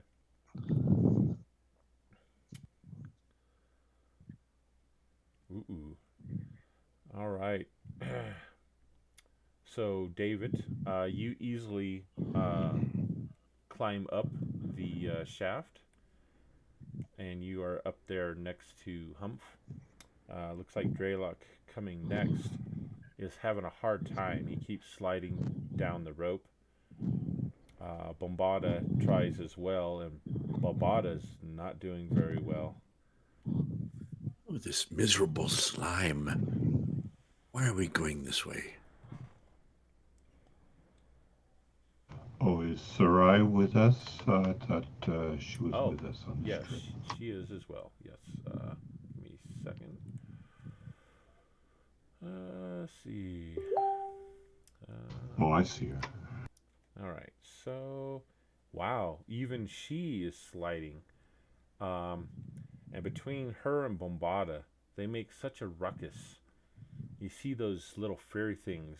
They kind of start looking in your direction, and How high up is this entrance? Is it anybody it's can reach down and maybe grab a hand as we so the shaft reach is up, or I, no? is 30 feet I, long. I can quickly fashion a bosun's chair out of the length of rope and just haul you guys up. Or that with, or a rope with a loop in the end of it, to put her foot in. That too, bit of a noose. That's easy. Oh no, thank you. I've seen your nooses. Well, you're getting the other end, which is a good thing.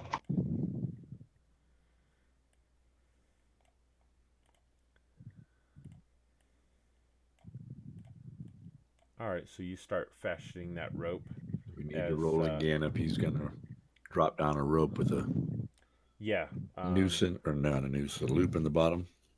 yeah. So go ahead and roll again. I'll drop down the DC down to 8. Let's see here. Okay, it looks like Sarah barely made it. So we just need Bombada and Draluk to make another athletics check, please. It looks like those things up there are getting a little agitated.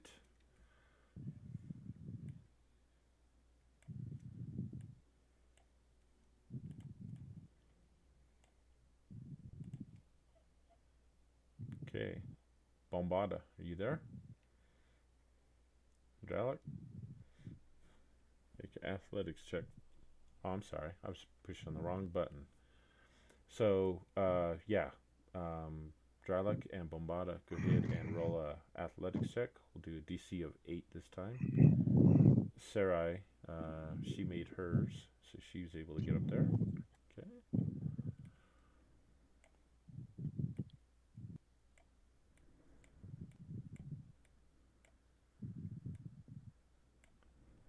All right, looks like everyone now makes it up there. Just in time as a bunch of these fairy creatures with these large mouths with grimy teeth start flying in your direction. Looks like they are not happy to see visitors right now. I told you guys to be quiet. Your idea to climb up smelly hole.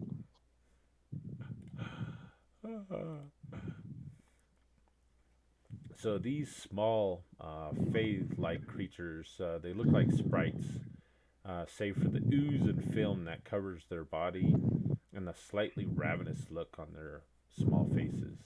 You see acid sizzles as it drips from their tiny pointed teeth and sharp claws.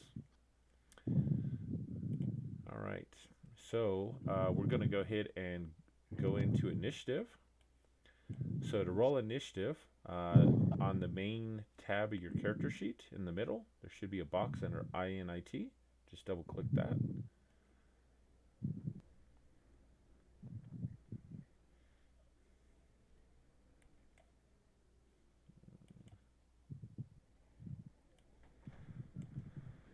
All right, looks like everyone has completed that. All right, Humph, it is your turn. All right. Let's get stabby here.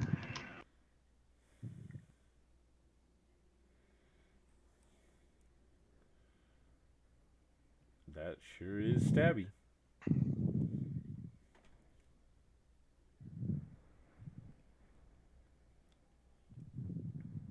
All right, you reach out and stab one. How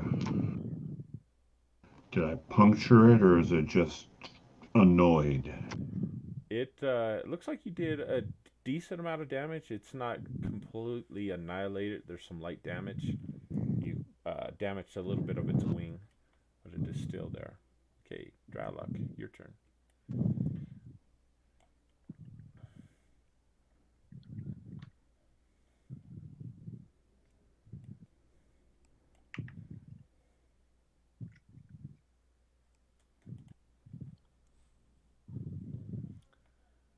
What would you like to do, Draylock?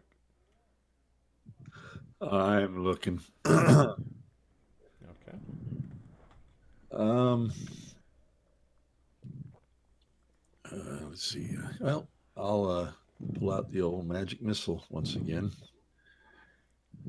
and welcome each one of the three with one of those. Okay.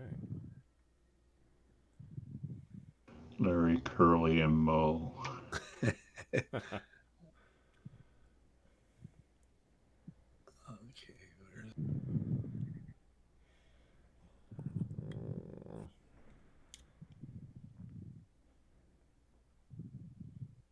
All right. Your magic missile shoot out and hit unerringly, leaving little smoking holes in these fairies.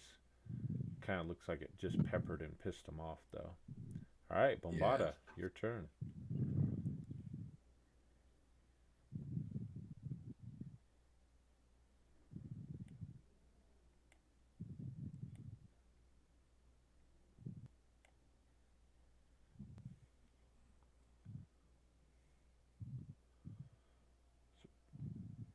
Bombada pulls out his great sword, slams it down into the fairy with the thud.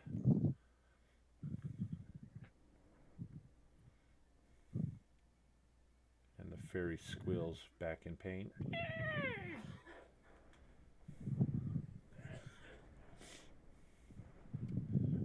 Did you want to do your extra attack on him too? You get 2 attacks, Bombada.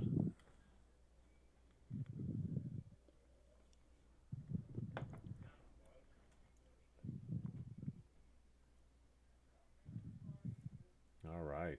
You cleave another section, almost completely severing the head off of this one fairy. It's looking pretty weak at this point.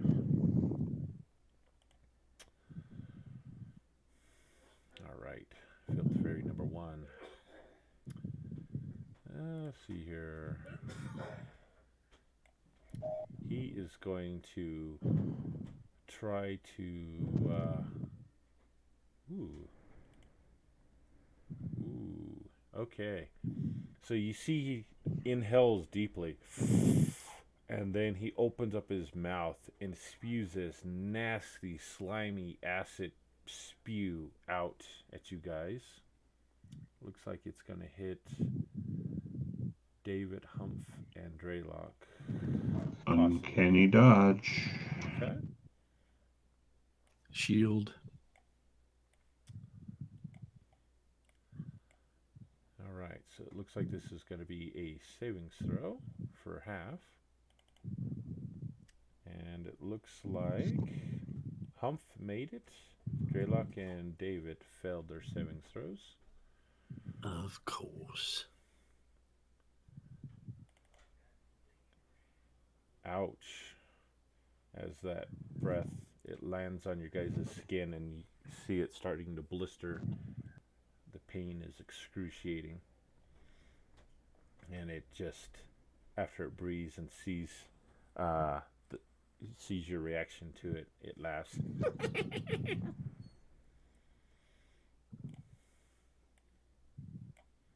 All right, another one of those fairies. It flies up and is going to attack David.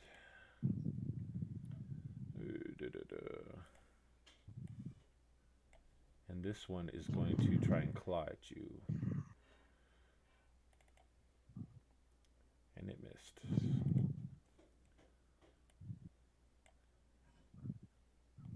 And it looks like you see a few more from the back of the cave start approaching the rest of you guys. Number 5 there is going to attack Bombada. Actually, it's going to breathe as well.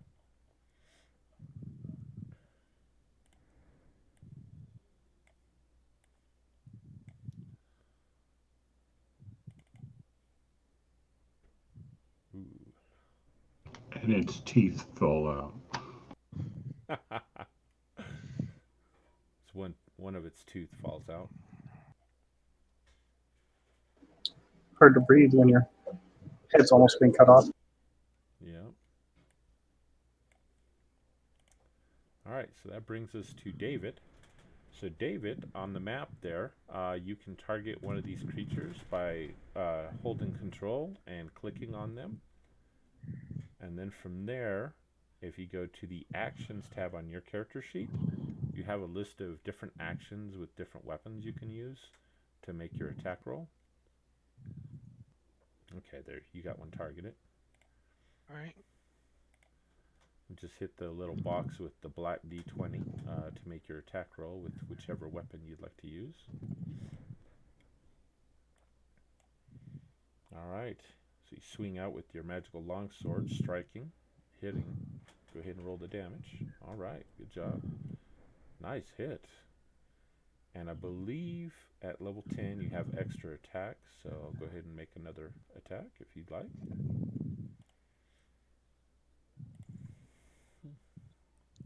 That Ooh. crits.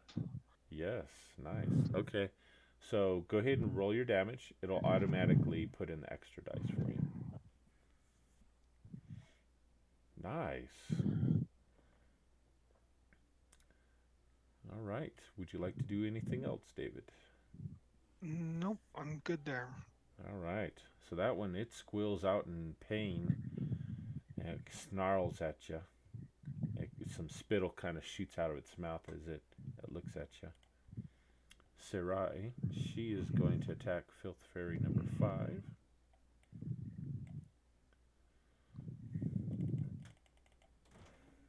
Ooh, she got a critical hit in there.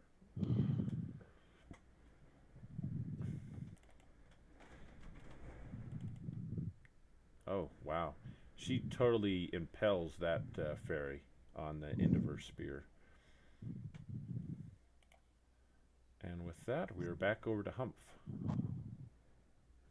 Right. On number 1 here, sneak attack.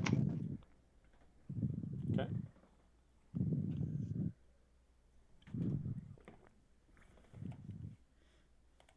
So,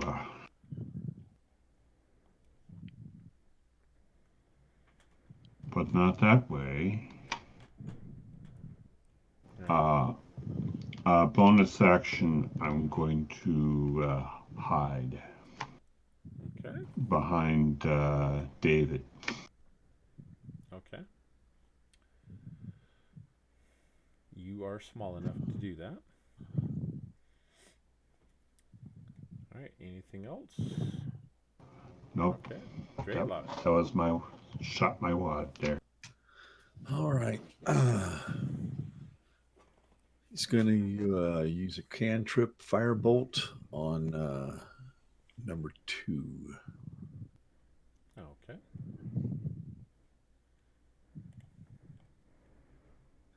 And I have failed to be using my empowered evocation because I forgot about it. Anyway, I'm going to use it.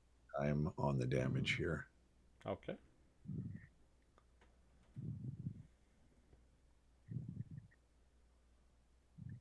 All right. Let's see. And as the bolt of fire flies out of his hand, it strikes and does And that was on decent number 2, damage. right? On number 2, yes. All right, let me apply that to him. All right.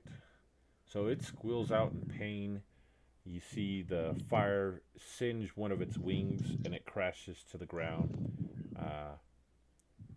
I'll go ahead and put him as prone, actually.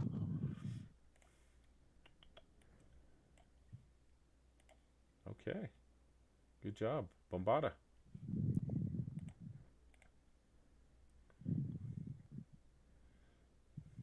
gonna move up, and I'm going to attack Filth Fairy.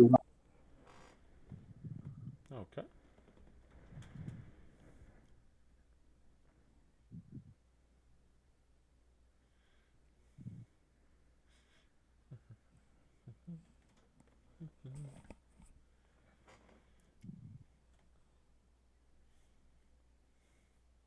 All right. So you slam your great sword down on this one. You chop that fairy in half. You still have another attack available, and you can still finish moving too.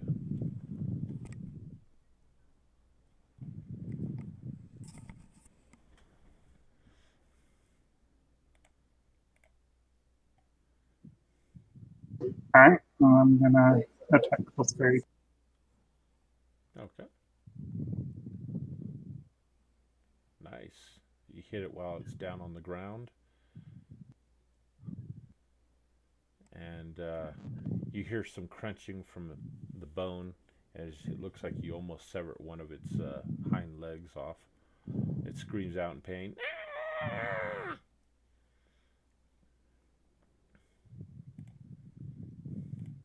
All right. It is going to Run away. So, with that, you see it kind of, you see its fingers making some arcane gestures. Looks like it's casting some type of spell. Dralock, would you like to try to identify it? Sure. Make me an Arcana check, please.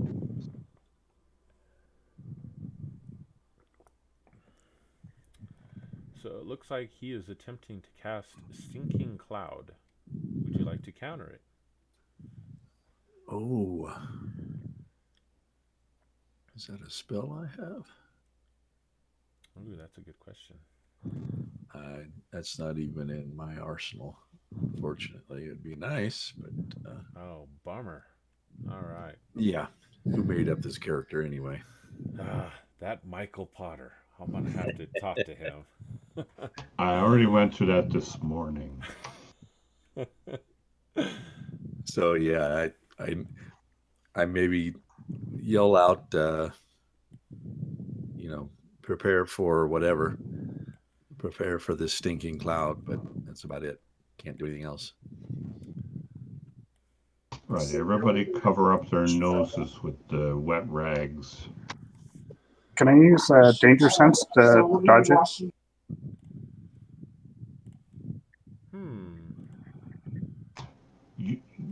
That usually only works on traps. Yeah, that's what I was thinking. It says a spellcaster within range.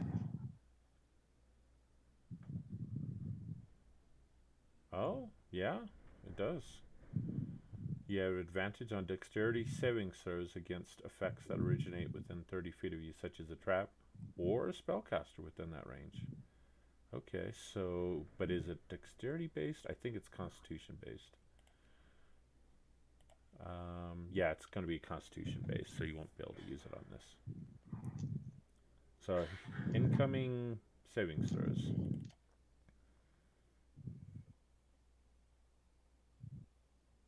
It looks like everyone made it. All right.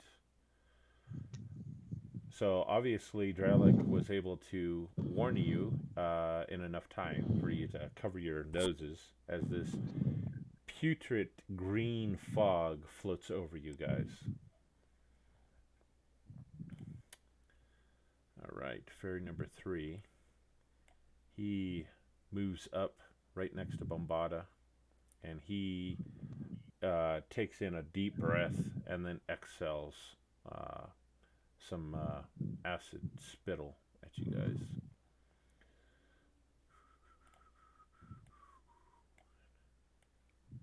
Two, three, four. All right.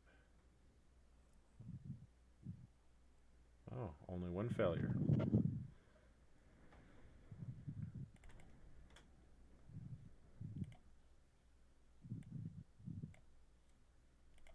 As more where these guys continue flying over. All right, David, you are up, sir.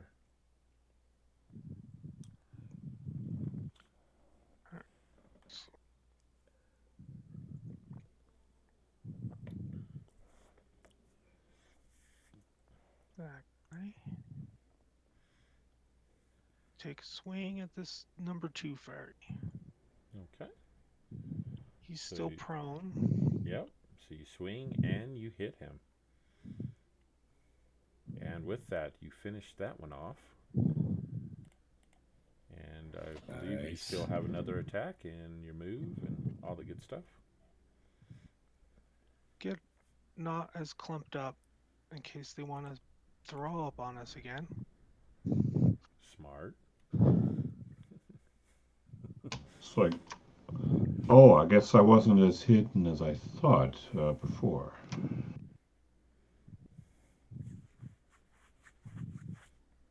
No, it was an AoE attack, so it hit everybody. Yep. Can't hide from throw up. Those who have had babies probably know about that one. Yep. All right. So you strike into that other fairy. Striking at number 6 there.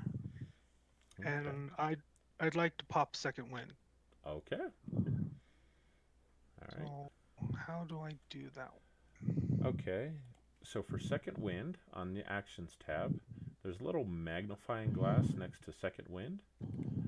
Just click that, and then underneath there's a box that says 1d10 plus 10. Just click that, or double click it, and it should heal you up. And there you go. 13. All right. Okay, anything else, sir? Nope, that's all I can do. All right. Sarai, she comes charging, jumping over Humph, spear in hand, and attempts to attack these fairies, starting with looks like number 6.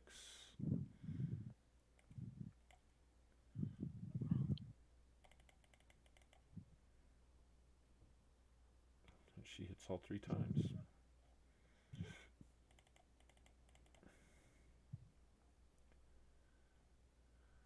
Yet that was not enough to finish off that fairy, but it's hurt pretty bad. Okay, new round. Humph, you're up. I'm going to do something acrobatic here. Now that I have a fetching launch ramp right in front of me, I'm going to take a run up, leap off of her shoulder over number 6, landing on the other side, and I can take a stab at it on the way down. Awesome. That sounds cool.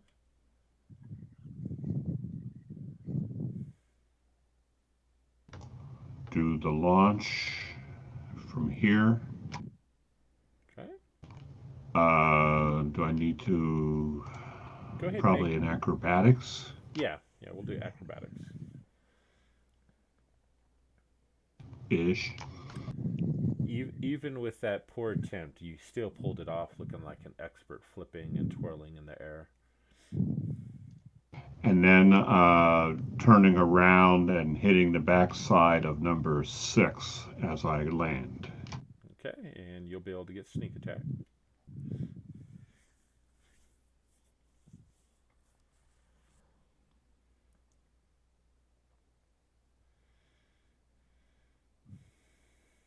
Nice.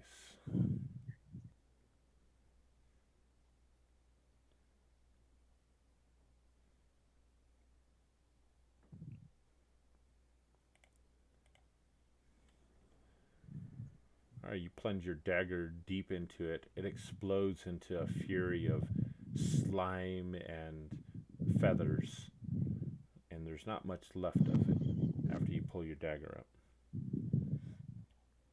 And that's me done here. All right, Jayla. All right.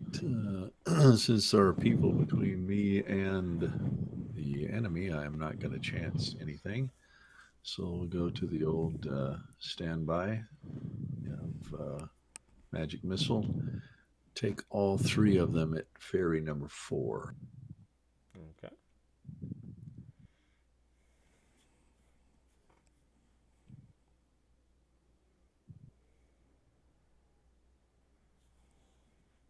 For 13 points of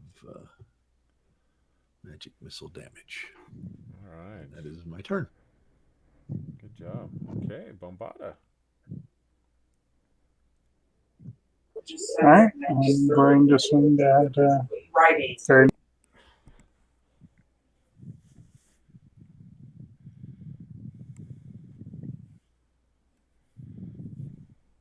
Ooh, nice Nat crit. 20.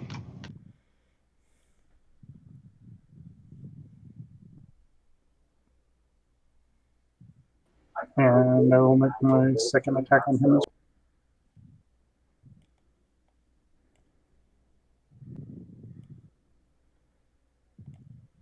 Okay, that hits.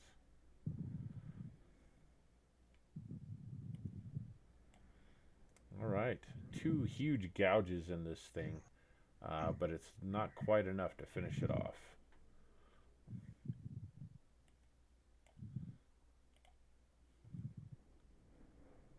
All right. And with that, Filth Fairy number 3, he shouts out in pain, and he breathes in a couple times, and then he exhales another breath of that slime breath right in Bombada's face. Don't breathe. And about that time, it looks like Bombada goes to say something, and he opens his mouth and takes the full effect.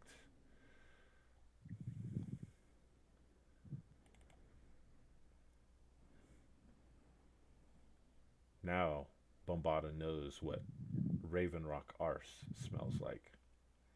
Oh, jeez. That's not right. All right, Filth Fairy number 4. It's going to take a swipe at Sarai.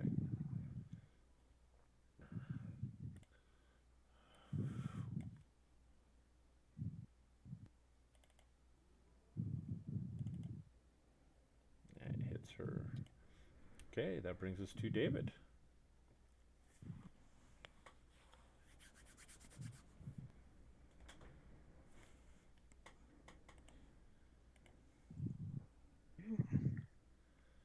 I think I got the hang of this. At least with the fighter, anyway. Yeah, it looks like it. Swing number 1. Nice Crits. crit. Well done. He's still up, so another 1. And now the opposite crit. Oh, Ouch. wow. All right. I don't have Wah, any. wah, wah, wah. Luckily, no failure tables, so it's just an automatic miss. A good start on trying to take that one off. And then Anything else you wanted to do? no, that's it. All right, so Sarai, she's going to try and finish off number 4.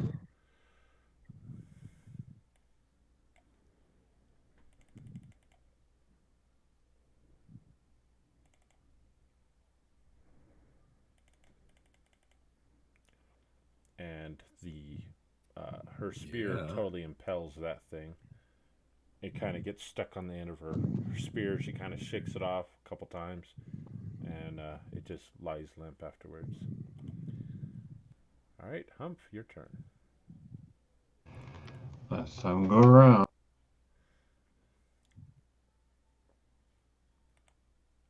Sneak attack.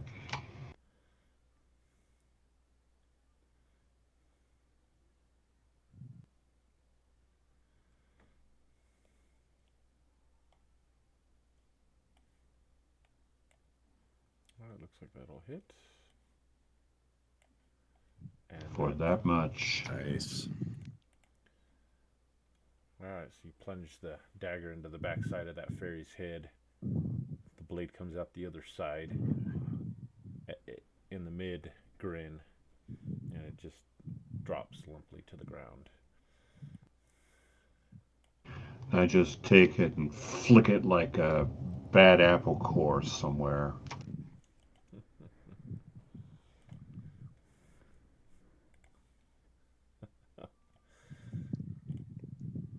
Alright. Let's see. Get my thing back up here. Where's ours? Okay.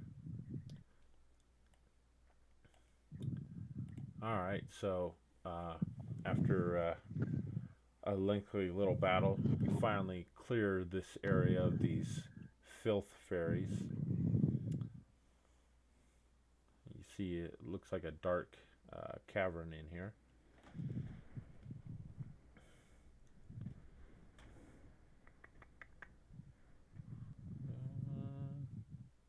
Anyone gonna light up a torch or anything?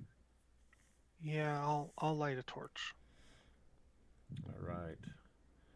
So light up Damn, a I torch. wish I had that shaded lantern somewhere now.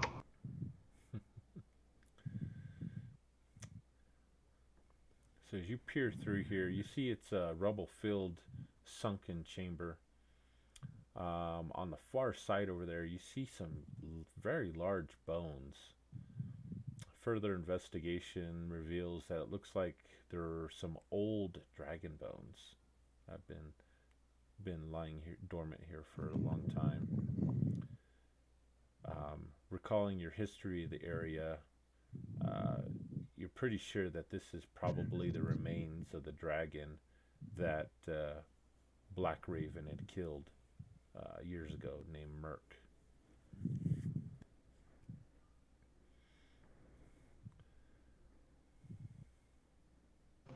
That's over in this direction then.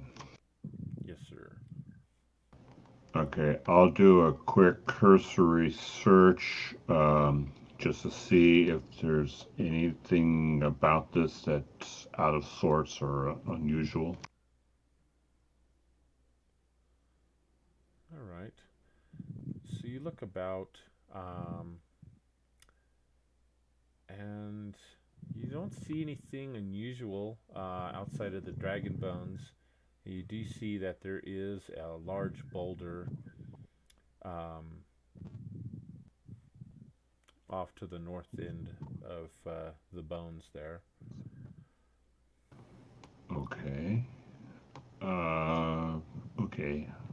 I'm going to feel my way up there, making sure not to hit any press plates or anything like that, or other triggering devices. Okay. So yeah, you look around a bit further, and you just see a bunch of refuse in here. Some smaller pieces of bone over in this corner over here, probably from rodents and whatnot that the fairies have probably been eating on.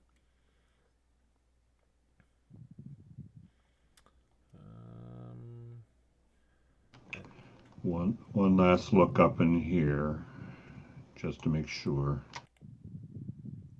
Okay. You further look in that area, and it just looks like it's just a natural forming alcove over there. You don't see anything else of any interest. Okay, nothing here then. No. Closer to the rest of the party, it does look like there is a passageway in the north there, a stone natural passageway that kind of wraps around. All right. Okay, here's the deal. This looks like the only exit, so we need to go up through here. But the minute you hear anybody or anything like that, put that light out for whatever you can stand. Okay. Mm-hmm. I'll stay a little farther behind the group and snuff it out when I hear something. Okay.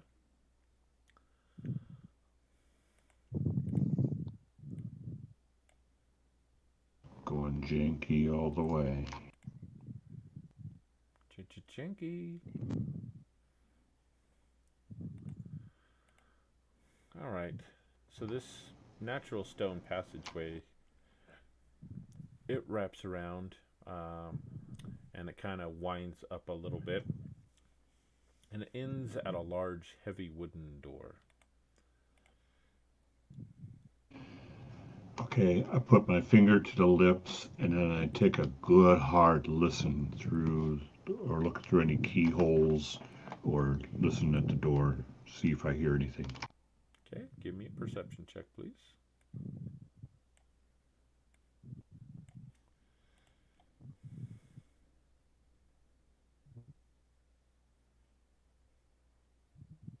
Nope, nothing much to hear here.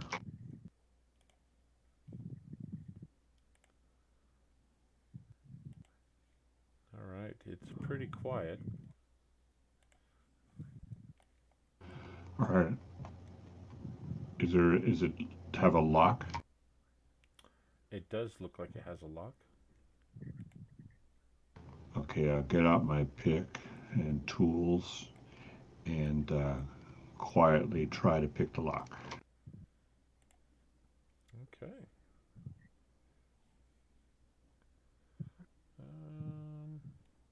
So go ahead and give me a dexterity check, please. Come on.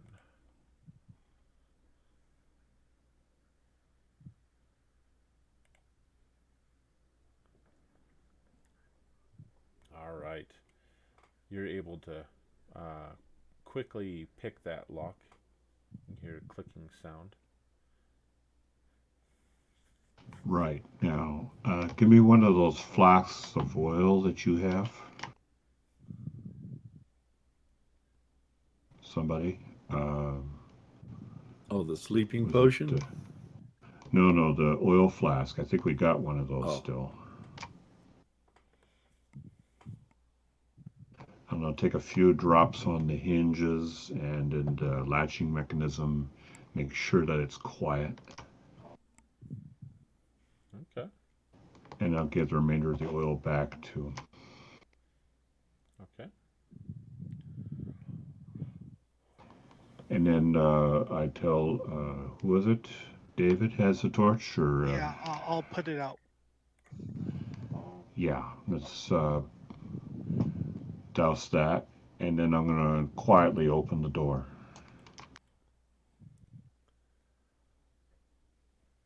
All right. So you quietly open the door, making no sound as it opens up. Right. And in here, this cluttered area resembles a disused rumpus room more than a hallway. A narrow path runs between barrels and boxes stacked for 20 feet to a sturdy door at one end.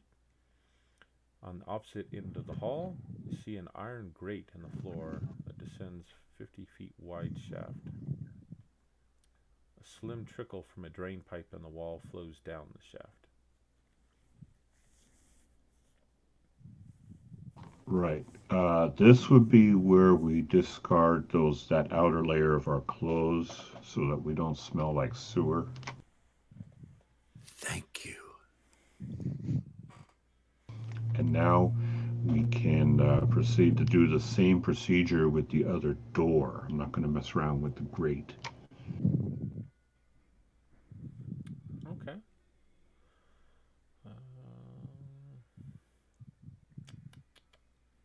See number 4. Okay. Oh, let's see. Wait a minute. So we came in through the sturdy door. Is that what I'm reading? You came through a sturdy door, yeah. And there is a door in the west side, though, of this hallway. Okay, yeah. So I'm going to tiptoe. You know, I know what to not step on in dungeons, and listen at that door too. Okay. Let's go ahead and give me a perception check. Uh-oh. Looks like we lost Bombada.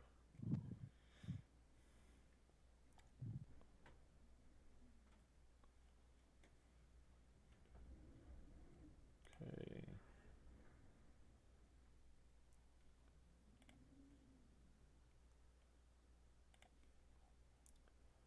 All right.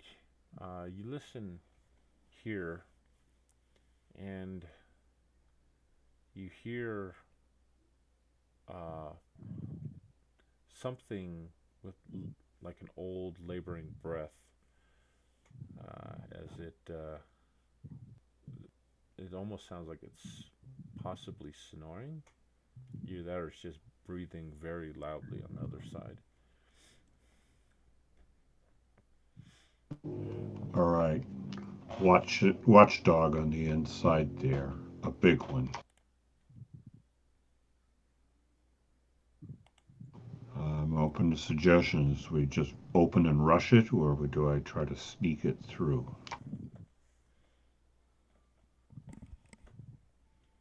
Oh, a watchdog, you said? Well, some kind of reasonably large animal over there. Dogs, dragons, who knows? A dragon, you say? That's just an example.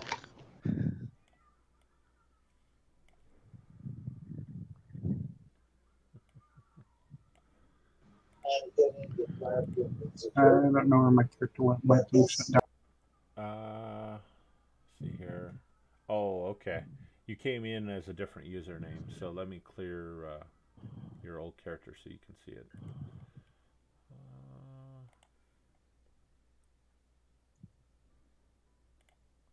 All right. Go ahead and take a look. You should see Bombada in there to claim again. There you are. You got it? Okay. Yeah, I got it. Okay, if you're all agreeing, I'm going to try to quietly open this door again and just take a peek in and see what if I can see anything by natural light. Yep. From natural light without the torch from back behind you? Or did you Yeah. snuff Right. that out? Yep. It's snuffed out. Okay. So you peer in through the door crack there, looking, Right. and you see that looks like there might be a candle or whatnot in there. So there's a little bit of light. Actually, you see some torches that are in there. So as you peer in, you see a 30-foot wide room. It's filled with bookshelves, work tables, boxes, and barrels. You see one shelf appears to hold some jars and casks. To the north, you see some freshly cut flowers sit on a small writing desk. It looks like there's a man sitting or resting on a table near the desk. Do you I'll be right. As appear to be just sleeping, or it looks like he's resting. You do notice he's got a dotted line drawn around the top of his shaved head. What looks like some thick copper wires bound from iron brackets snake along the ceiling. And then also in there, next to the door here, you see a great cage that contains a large creature. It looks as if it's made from parts of several reptilian humanoids. Well, looks here like we found the wizard's playpen and his playthings. Does this have the appearance of the Baron, according to Sarai?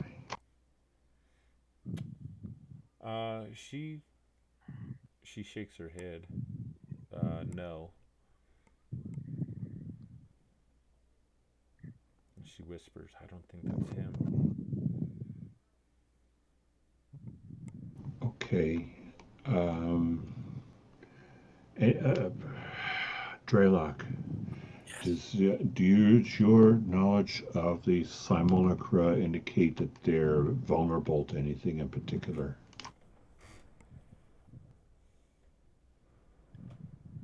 DM? Or flesh golems or whatever these are?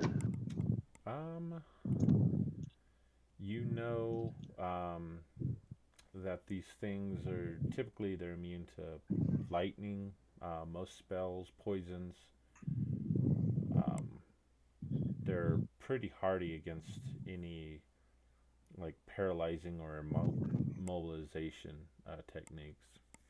How about fire and cold?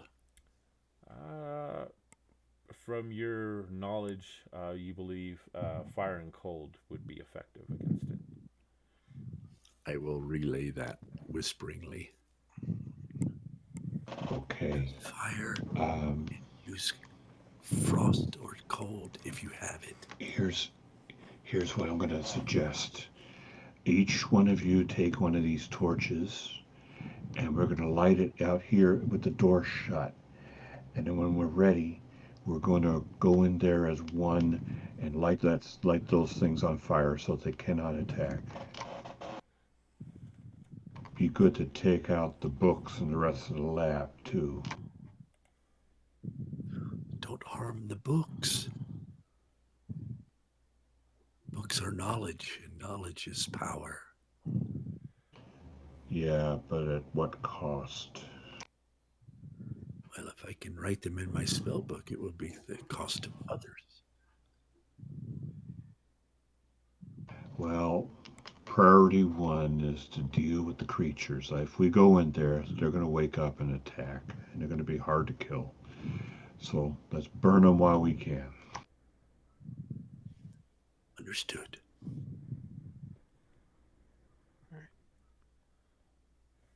I'm gonna Okay. go in. I'm gonna go in last. You guys might be able to sneak, but my heavy armor's not gonna let me. Once we go in there with torches lit, there'll be no sneaking. So this is just going to be a smash and grab. So let's go ahead and light our torches, put a little oil on them to make them brighter and hotter, and then we'll take care of all this.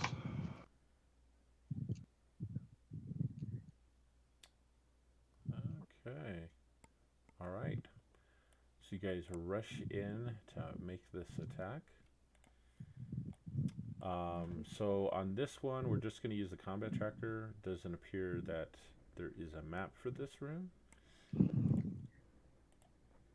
So those of you that are new, up in the top right, there's some cross swords. That's how you open up the combat tracker. Okay, so you guys rush in. I will let you all get a free round of attacks before we'll roll initiative. So Humph, you can proceed first. So there's the big flesh golem who's in that cage, uh, and appears to be some crawly hands and some other golems on the far side. That as you enter, they start creeping around, um, crawling out of some vats and barrels on the other side. All right, so Okay. Humph. I'm just going to throw my wad at the big guy there because he looks to be the meanest one in the room. Okay.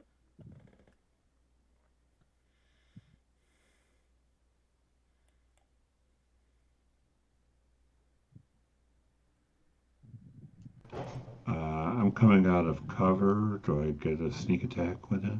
Yeah, I'll give you a sneak attack. Okay. I'll actually give all of you guys advantage on this one.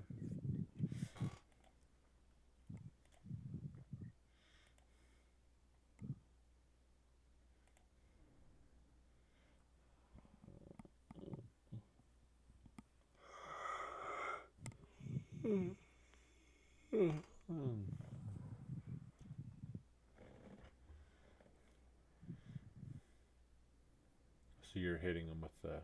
Okay, there you go. Nice. That's that. Okay, Draylock. All right. Is everything kind of concentrated in one area or kind of scattered about the place? So the one flesh golem, he's pretty close to where you guys are at. On the other side, the two lesser flesh golems and the crawling claws, they're all pretty lumped together. So if you wanted to do an AoE or something, you could Yeah. definitely do it on them. Okay. Yeah. As I see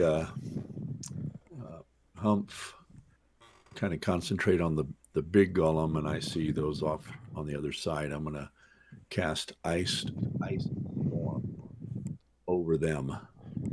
It is I believe it's 20-foot radius, Yeah, 40-foot high cylinder. So yeah, you should be able to affect all those guys over there. concentrate it right on them. I will let me mark them real quick. Okay.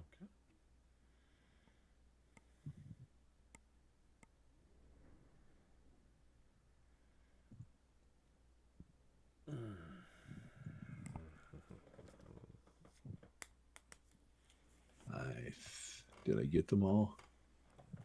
Looks like it. 1, 2, 3, 4, 5, 6. Yep. Okay.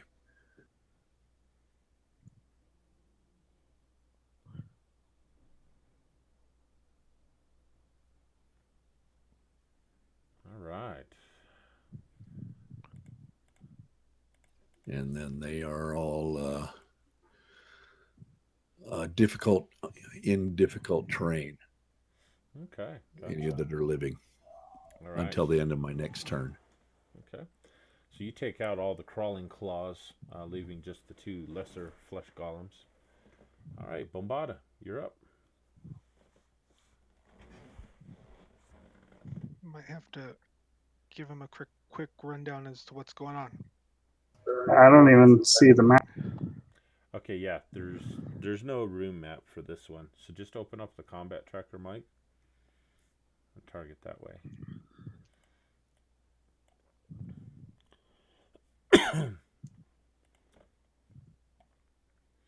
So anyhow, there's a large flesh golem that is on a cage immediately to your guys' right of entering into this room.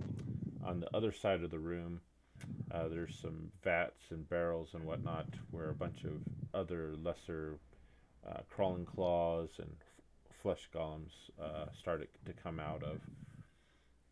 Okay, so I'm gonna attack the flesh golem. Okay. All right, looks like a hit.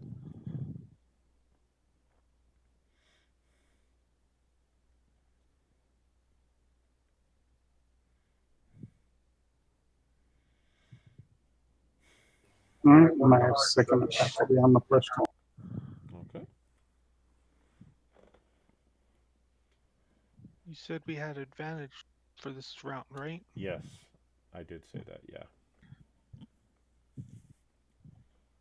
Mm-hmm. All right. So Bombada cleaves two massive strikes into the flesh golem. All right, David, your turn. And he went after the big one, so I'll go after number 1 for the little ones. The littler flesh golem. Okay.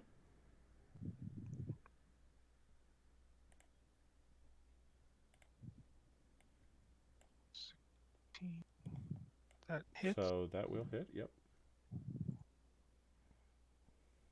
11.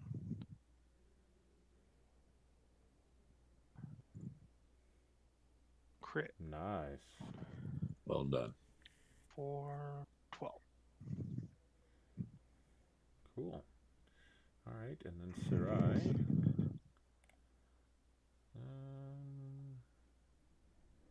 I guess she'll go after the golem number 2.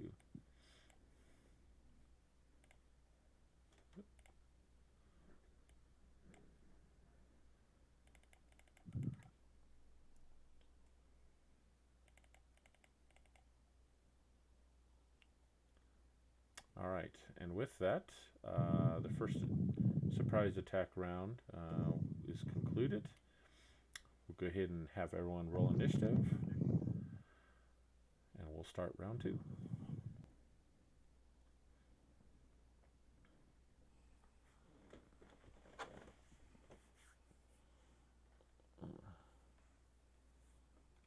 Dang, look at all those 20s. Wow. All right, David, you're up first. Keep welling on that lesser number 1 there. Okay. Nice With crit. another crit.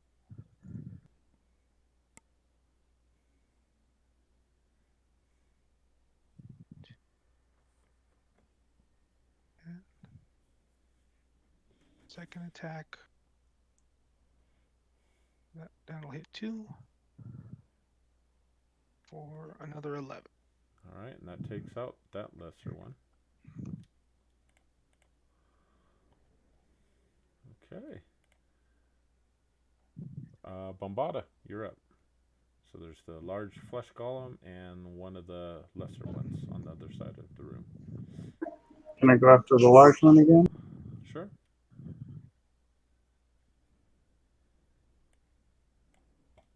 Okay, that hits.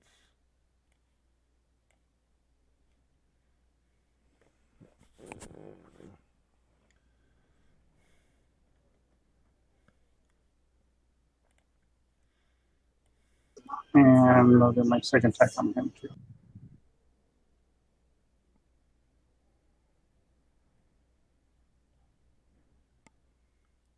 Nice.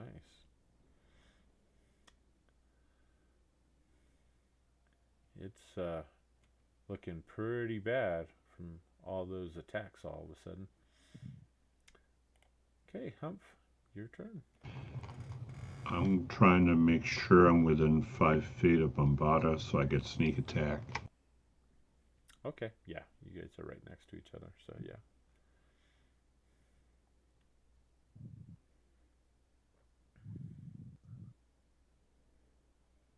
That. And take that.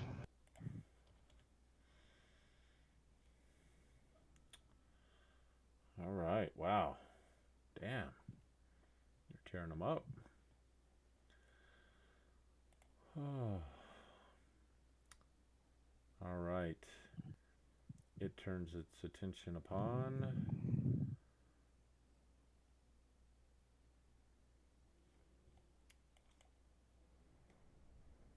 Bombada.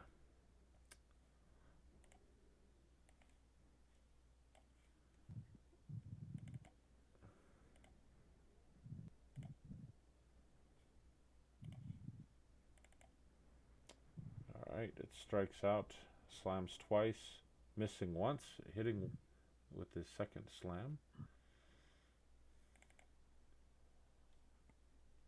Ooh. Wow, Bombada, look at all that damage. Okay, that brings us to Drylock. Okay, what is the guy that was sitting at the table doing? Is he doing anything? So that guy, Falls out of his chair or what? he is still sitting there. He has not moved at all. I don't know how far I am away from him. I'm going to go to where he's at. I'm not going to attack him or anything. I'm just want to be there in case he tries to run. And let's see.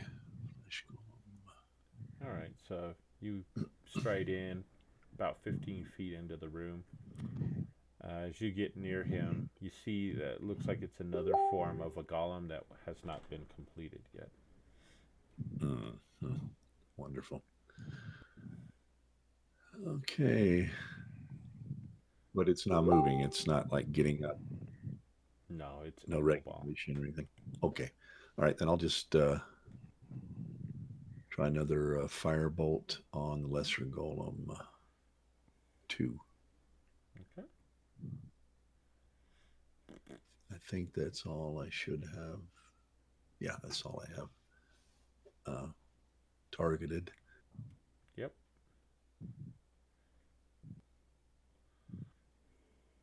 Ah, And you unfortunately, use your missed. Yeah, you can use you it. don't use your all right. Nope. Wait a minute. I won't. We are not even to the boss yet. I'll wait. That'll just be a miss. All right. All right. So the lesser golem, he is going to attack Sarai. Let's see.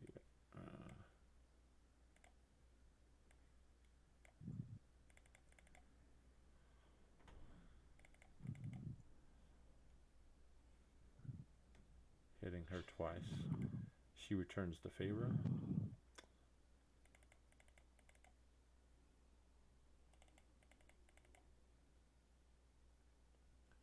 And she does some pretty good damage on that lesser golem, but it is still up. All right. Do round. We're at David. I'll move to the lesser golem. Okay.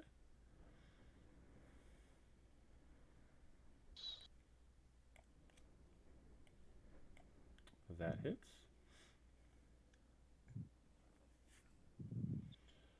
And that finishes off that golem. Do I have enough movement to get to the big one still? For my second attack? It looks like you're going to be probably about 10 feet shy of moving back across the room to get to the big guy. Alright, I'll just stay where I am then. Okay. Bombada.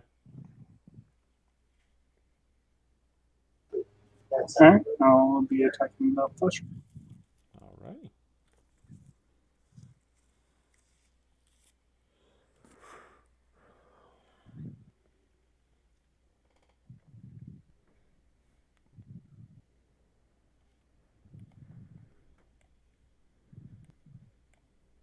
So that hits.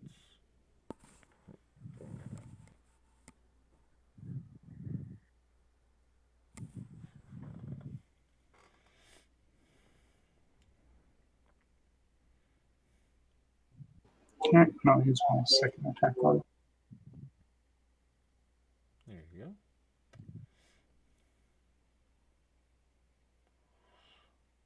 go. Okay.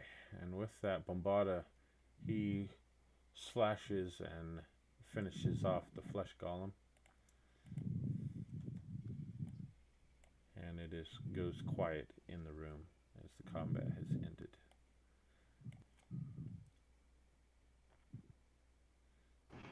And I listen very carefully for any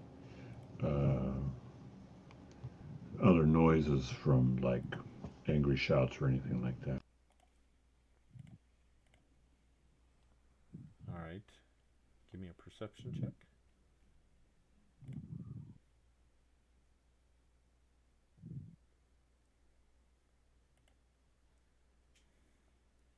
Oh gosh, I'm breathing too heavy. Yep. From that combat, you can't listen to anything besides your heavy breathing.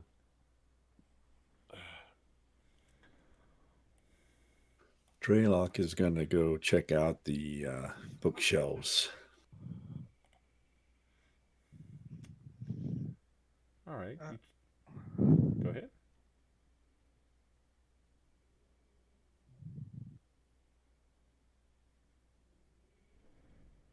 All right. So you check out the shelves. You see there are a vast number of research books into alchemy. There's a bunch of decanters and alchemist supplies. Uh, Definitely, you could set yourself up an alchemist shop with what's here in this room and on these shelves. Any books with recipes in them? So you look about, and there's a decanter. There's some. There's a vial of a brass jar that has some type of thick, gooey substance in there, and you see a wand as well. I'll pick up the wand. Okay.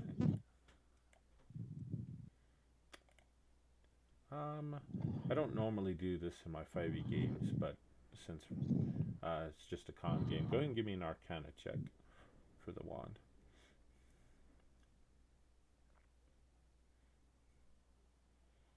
All right. You know that it is a wand of shocking grasp,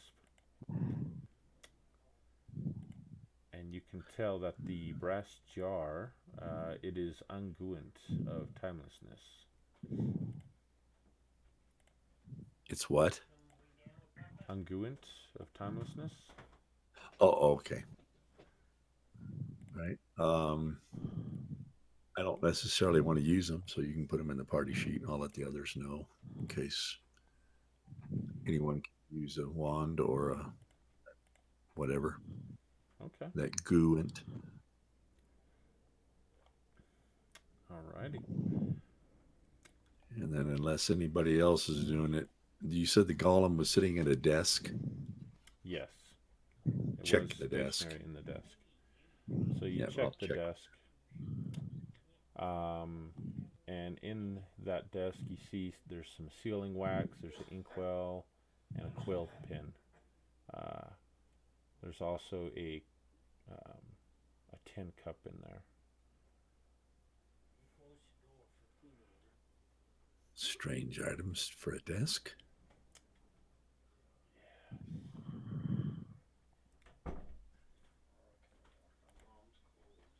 I'll let the others know. Maybe they know something I don't.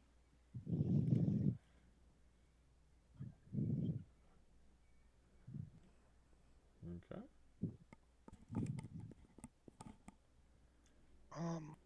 I'm gonna lop the unfinished golem's head off. Make sure it's not coming back at us from behind later. Okay. So you sever its head easily enough without any resistance.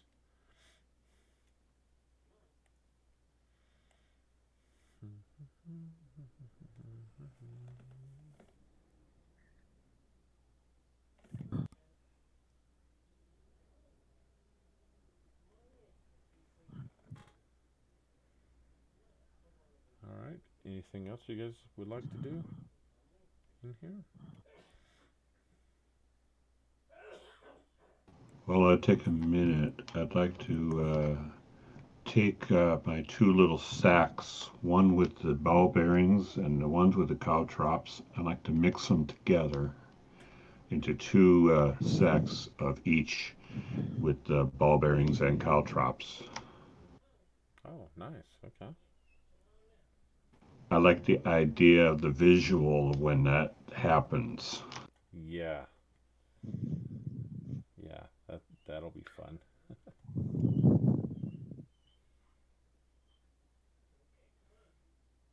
So, looking for the exit, I want to see if we're going to have to put our torches out again. All right. On the far side of the room, which would be the western side, there is a wooden door that exits out of this room. On the eastern side, there's the door that you guys came through. Okay.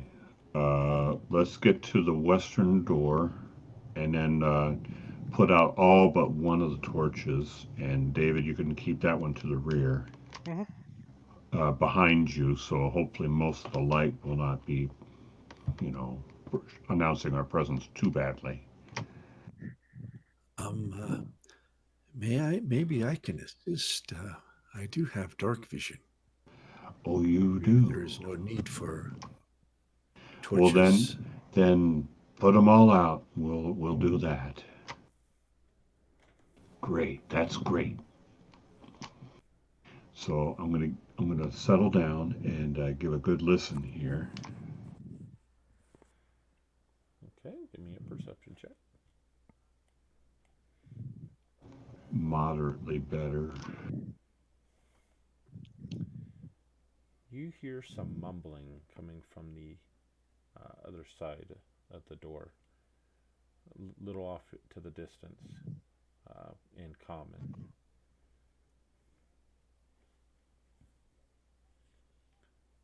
Okay.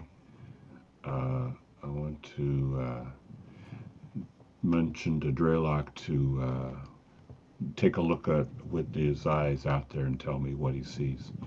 So I'm gonna crack the door open just for him to look through. Draylock is looking. All right, so you peer through the crack in the door. You see it's a dark hallway. You see a locked, heavy wooden door that's on the other side of the hallway. And it looks like there's a cell off to your left hand side, and it looks like maybe an opening into another room off to the right hand side. I will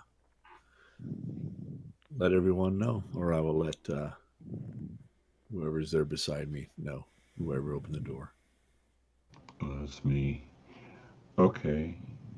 All right. So you guys hang back right here with the door. I'm gonna open it quietly, oil it if necessary, and then I'm going to go down the hall to the cell. Draylock, you go over to the other opening and make sure no one's there. All right. He maneuvers into position. And I'm going to take a look at this cell door. I guess it's an ordinary iron type cell. Correct. So you peer into the smaller cell there, and it's about 5 feet square. And there is a single occupant in there who's got his back to you, and he's staring at the wall, mumbling to himself. Looks like he's in his mid-30s, dressed in stylish clothes. I think it's the Baron's clacker. Let's all keep cool here. I'm going to Draylock. Go and take a look at the other end opening and make sure that we're not going to be surprised. You're talking about the other room, right? The other.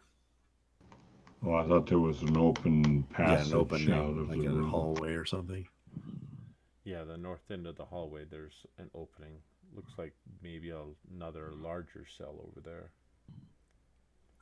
All right, I will quietly walk down there and just peek around the corner so I can see what's in there.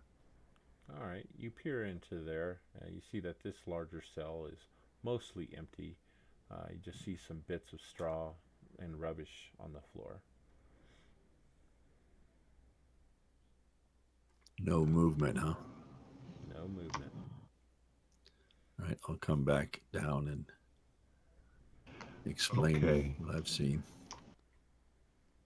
I'm going to take my lockpick. I'm going to first look to see if there's a ring of keys or anything hanging on the hook. That would be just too easy. Yeah, you look about, and sure enough, things aren't that easy. Yeah, you don't see a key ring. No little dog holding the ring of keys. Okay. Oh, wait, here comes a little chicken. And in its beak, it's got a ring of keys. No, just kidding. Yeah. Okay. I'm gonna take my lock picks. I'm gonna do my thing on that door. The 5x5 cell. All right. Give me a dexterity check, please.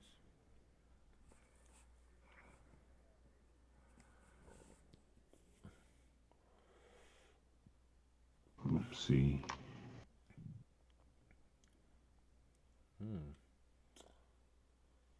That's interesting. Yeah. Appears you're a bit rusty.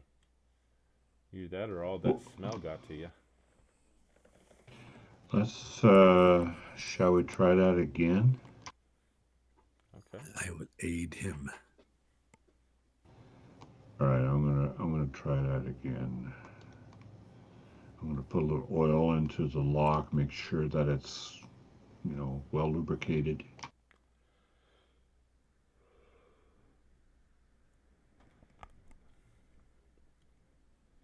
And that did the trick.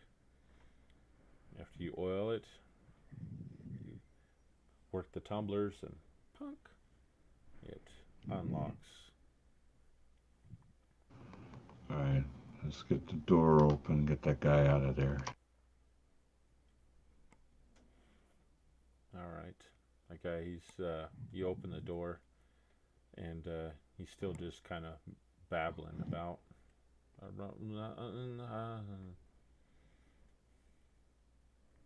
Dark. Uh. It's so dark. Okay. Uh. Draylock, you would either Draylock or someone else might want to try doing something for this guy. Sarah, is this the governor? And she peers at his face, trying to get a better glimpse of it. So dark in here. That might be him. Looks like his clothes. I'll Baron. light a match.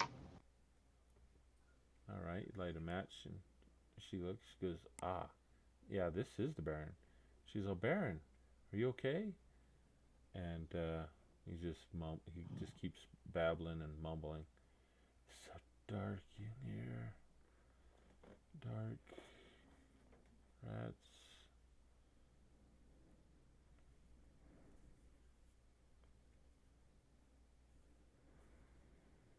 Here, I want you to try taking a whiff of this. Dark. Mm. Dark. I And suppose I could do like I did to Siri. I could dispel the magic upon him. Give it a try. Yes. Right then. Okay, Governor, I'm going to do something. Okay, I'll cast Dispel Magic on the... all right, you cast dispel magic upon the Baron, and Sorry. you see his eyes clear, and it looks like it's had an effect on there as it's dispelled whatever was affecting him. And he shakes his head. Where are we? We're in the dungeon underneath the keep. Try to keep your voice down. We have not been detected as of yet. Oh. And then he thinks for a minute. He saw that slimy friggin' bastard. Oh, can't wait to get my hands on him. Yes, there may be a line.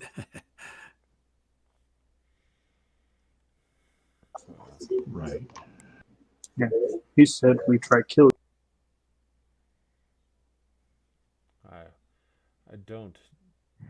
I don't doubt that.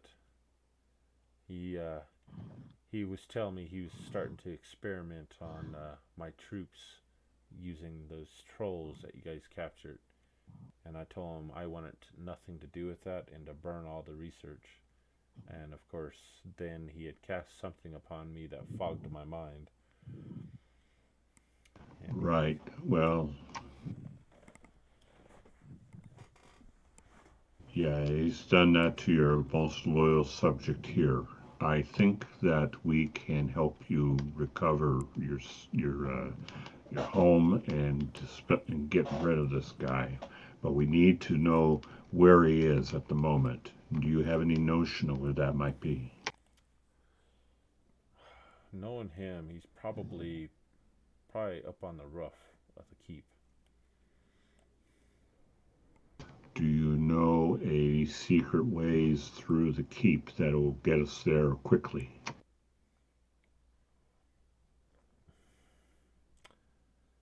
From here, I'm not sure how we get there. This area, I'm still have no idea where we are at. Uh, and there's really no secret way up there, unless he looks over at Drylock, unless your arcane powers can allow us to fly up to the top.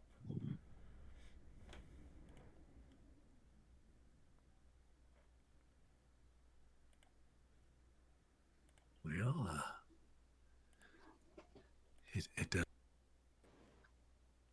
is funny you should say that. I have this ability. I was just not prepared to use it. Um, I could take a rest and prepare this, but as of now, I do not have it. Ah, It's for I only. It is, or one other. It is only used for one. Um, can we just have a minute here? Um, Sarai, I need to really be known that this is the Baron and not the simulacrum. hmm. Uh, it seems like this is the Baron. Um, Jill, what about that stuff you made earlier? Didn't you say it wouldn't affect a simulacron, but it would affect the Baron? Right. Uh, I'm gonna do this. Here, Baron, my lord, will you take a whiff of this? It'll help you. Draylock steps back a few paces. And I'm not going to do the whole thing, and just enough to give him a taste in his face. All right. A And little whiff. so he looks at you and he takes a whiff. And with that, you see his eyes kind of cloud over as he starts to get drowsy. Okay, closing it off right away. I just wanted him to get a little woozy for a minute. He goes, "Ooh, wow. I feel really tired all of a sudden." Right. Okay. Well, all right. Well, let's get you out of here and out of this place. I'm surprised that you weren't familiar with your own dungeon unless it was built since you've been in captivity. Perhaps it is. We have a dungeon, but yeah, this. And he keeps looking around. This does not look familiar to me. All right. Well, let's all stay with Sarai and David back here. They'll keep you company while we scout ahead and try to find a way out.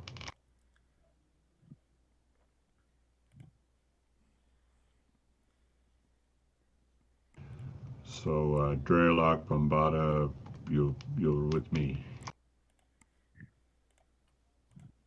Yes, yes. You lead. So, we all have our torches out, unlit, and I'm going to check the other exit beyond the big cell that we're not going to open. As we walk, I could tell them what's ahead. I mean, I can kind of describe hallways and doors and things like that without actually having to light torches as we go.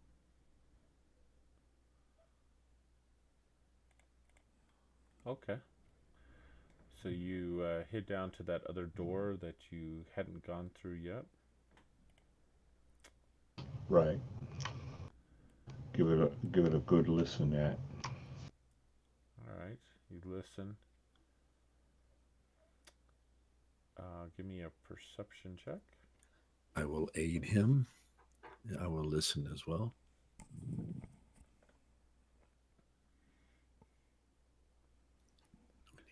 All right. So you listen, and as you're listening, you're also kind of like using all your senses, um, and this overwhelming stench of garbage emanates from the other side of the door, and you also hear some rummaging coming from a distance beyond the door. All right. Some creature who likes dirt and filth is beyond here. So be ready for anything.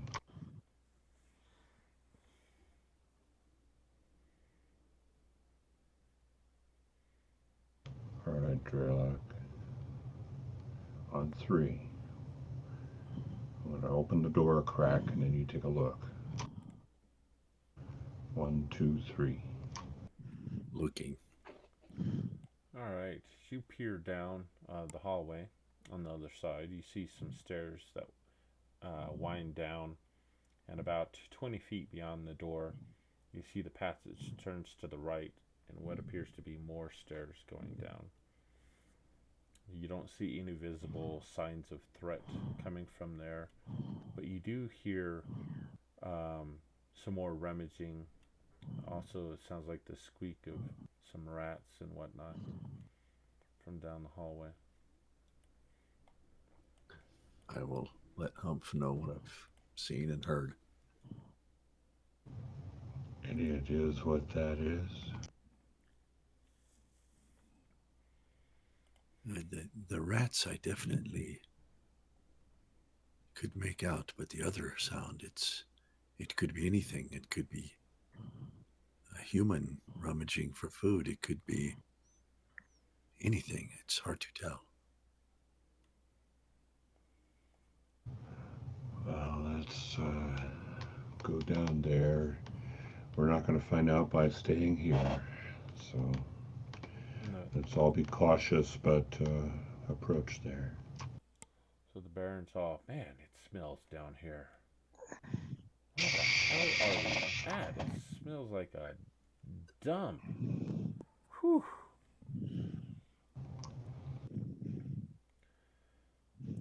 Wait a minute. He's all. Is this the sewers beneath the keep? Yeah, something like that.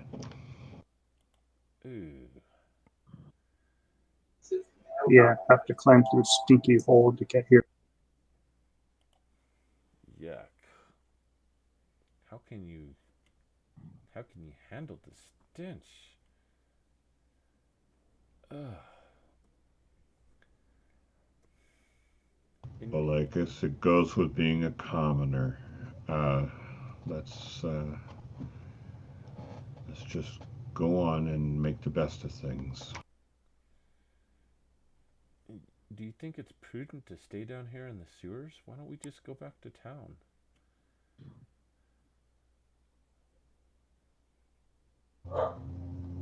You think we can make it all the way back the way we came? I don't know if you've killed everything to this point. Well, I'm asking my guys. Think it'd be best to just. There's still the wizard that needs to be dealt with. If Yeah, we leave now, at least from here we can operate from a position of surprise. And guards of town still look for us. This is true. Better to press on. Very well, very well. Draylock is going to lean over to Siri and whisper. He might even take her aside, and he'll say, "Tell me something that only the Baron would know. No other human, beside yourself and the Baron, whisper in my ear. Oh boy. She's. I have to give it a. Let me think on this for a minute.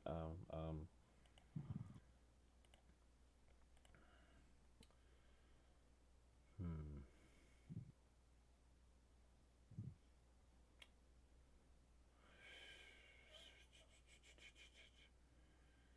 Ah. Ask him what cheek Jory's wart is on. Oh, that's a good one. Yes, I will do that. Excuse me, Baron. Could you, you have, do you know a person named Jory? Oh yes. Yeah. He works at the dairy. Oh, good. Do you happen to know of a certain wart that he has on his person? Yeah. He's got one on his cheek. Which side would that be? The right cheek. He looks at Sari. She nods her head. Yes. Okay, forgive my suspicions, but one can never be too careful, you know. Oh yeah. Yeah. Baron, I need to tell you that this wizard has created an imposter creature that looks very much like you and is using it to help control the town. Oh no. That's not good. We need to take care of him. And Hence our need for caution regarding yourself. I'm sorry about that. uh, Yes, and hence we should not go back to town, but uh, rather we should carry on. oh, that's understandable. Okay. All right. Well, let's carry on. The sooner we're out of this sewers, the better. I agree wholeheartedly. Yeah, then we can get back to wholesome food like cheese. All right, let's go to the other door. One of them goes down, the other one goes down. None of them go up, which is really odd. So, eeny, meeny, miny, mo, I guess, unless you guys have any ideas. Well, as we stand in front of the stairs going down, can we tell a difference in the temperature of the air coming from either one? You can tell a difference, um, and it almost looks like there's a little bit of light filtering from down around the corner as it goes down and around. I look at Humph and kind of shrug, pointing to that one that has the light. I give him a little nod and says, I'll nod my head in that direction and we'll go. So I'll proceed down that passage as quietly, stealthy as I can. Okay. So I'll you follow. so you head down the stairs, and it bends to the right. It goes down a little bit more. As you turn around the corner there, you see um, a room down here with a bunch of small bones and refuse in here, some stench. You see a couple of rats that kind of dart off into the dark corners here, and you see some sunlight streaming from up ahead, or from the ceiling. It looks like the ceiling here is about 12 feet tall, and there's a small grate in the floor where it looks like some bone and refuse is kind of thrown down. You hear some voices coming from up that way. Okay, I put my finger to the lips and I peek my head around to see if I can catch any of what's going on.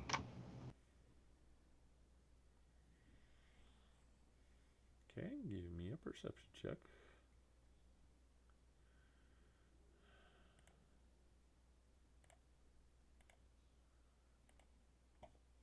All right. So you listen for a little bit, and you hear a familiar voice that you instantly recognize as Minder coming from up above. And he's talking with it sounds like some other commoners. And he's like, "How could you let those fools destroy my knights?" And you said Sari turned on us? Ah, we must find them. We must find them before they find the Baron. I peek back, I sneak back, and I motion with my hands the big pointy hat and in the direction of where I heard that. And he was talking to a second person.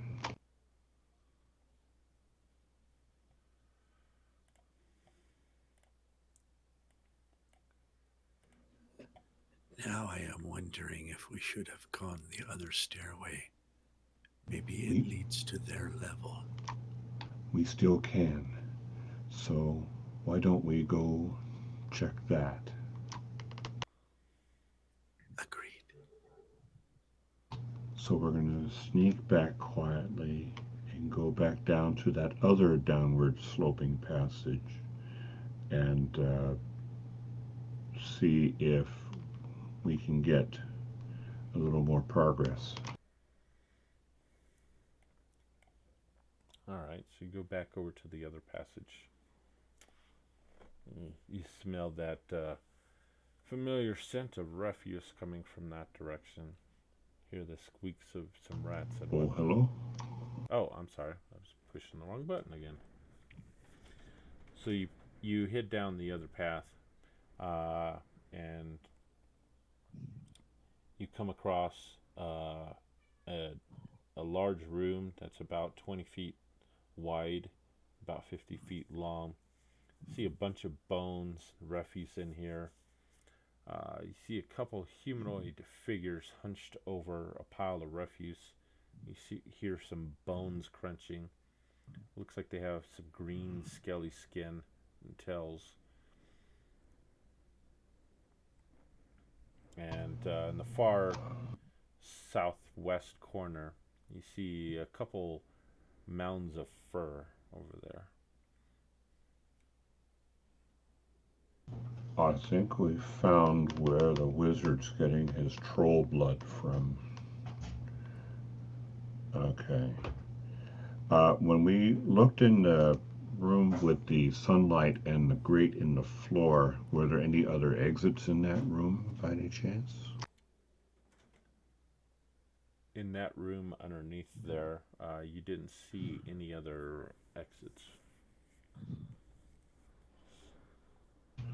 Okay.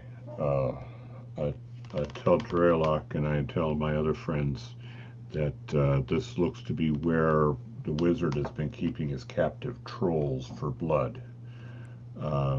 We'd have to fight our way through that to get through here. It seems there is no other solution.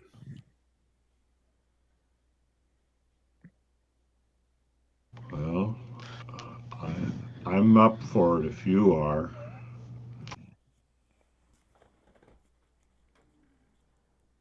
Always up to slay a few trolls.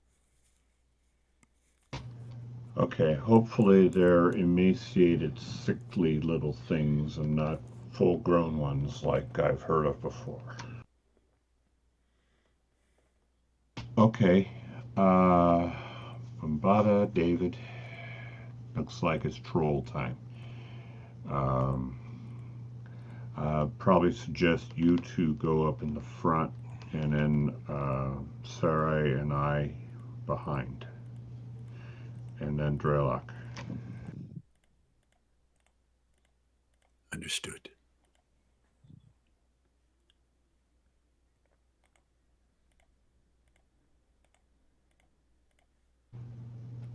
So we'll proceed into the 50-foot long chamber.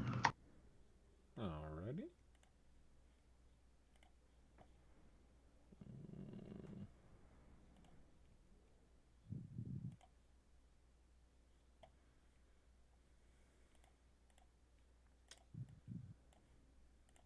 All right. So you proceed into that room. You see a whole bunch of rats kind of swarm out from some of the refuse as they feel your approach coming. As you do so, you see some of those green, scaly figures. They turn in your general direction. You see some of the flesh, gaping holes. Looks like these are not trolls. It looks like they're some form of zombie or undead. Oh, definitely fire.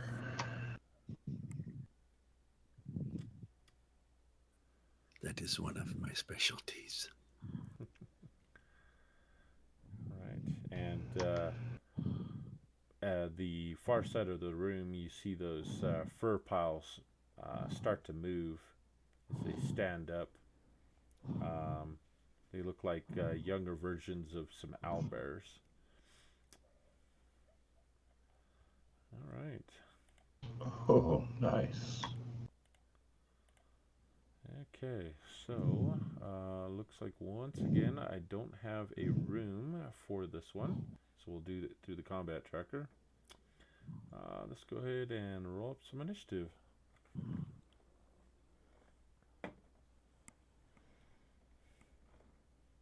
And I'm back to my usual form.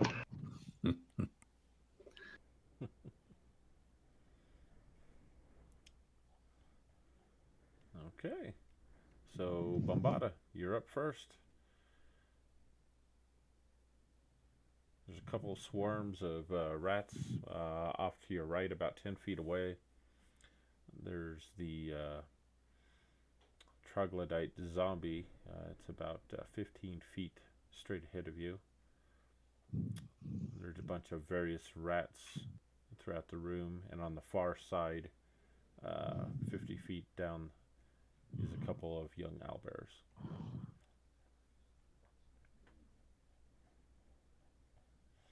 I'm gonna go for the troglodyte zombie. All right.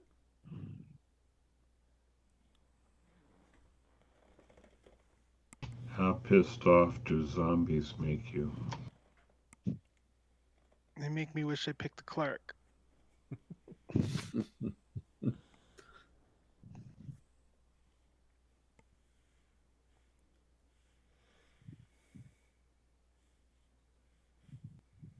And I'll use my second attack on him as well. All right. Yeah, something tells me it doesn't really piss Bombada off dealing with this stinky zombie guy. Oh, maybe it did. So Bombada lunges forward and swipes at that troglodyte zombie a couple times, taking it out. Okay, Draylock, you're up next. Okay.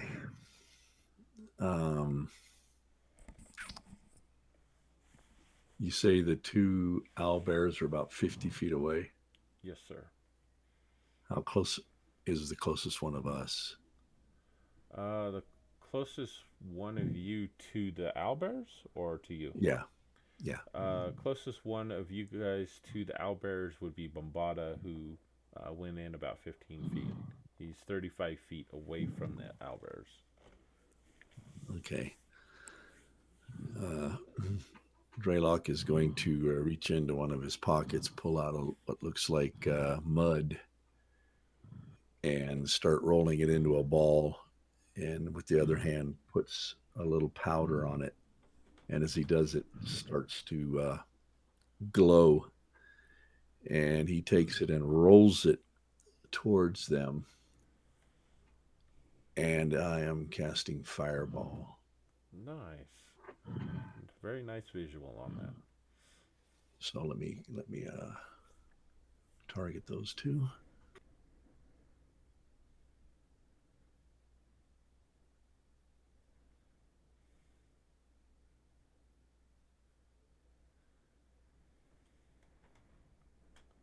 Oh well. Bummer. Now this time I'm not going to forget this. I keep forgetting it.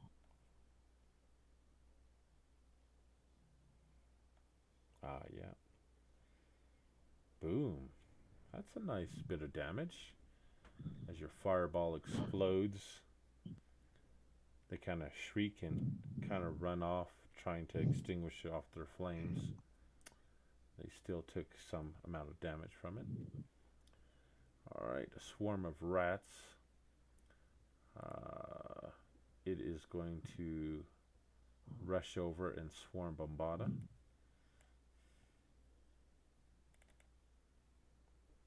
And it missed. The second swarm of rats is going to go and attack David.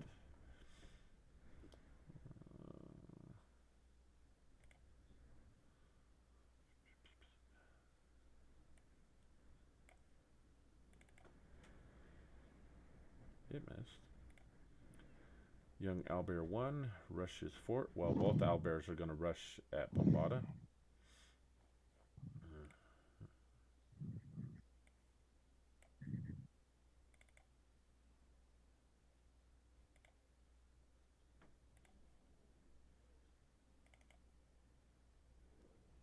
The first one missed.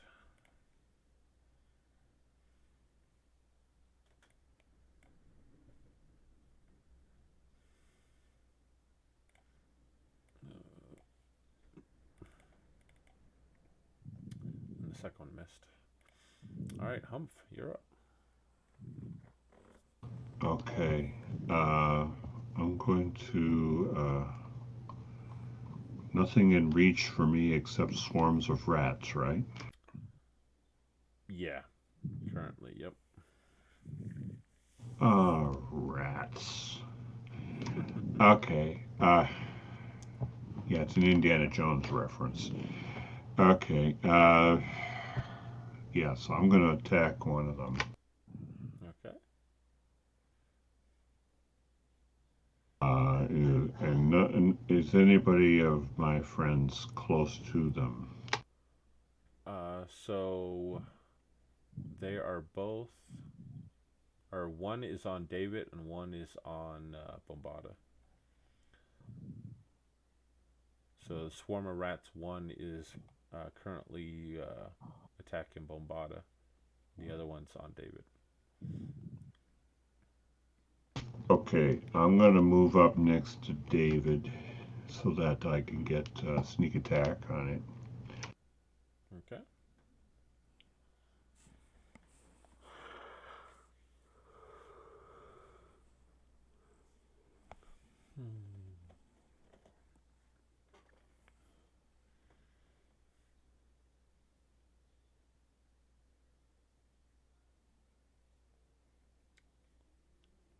Nice. And I'll do this.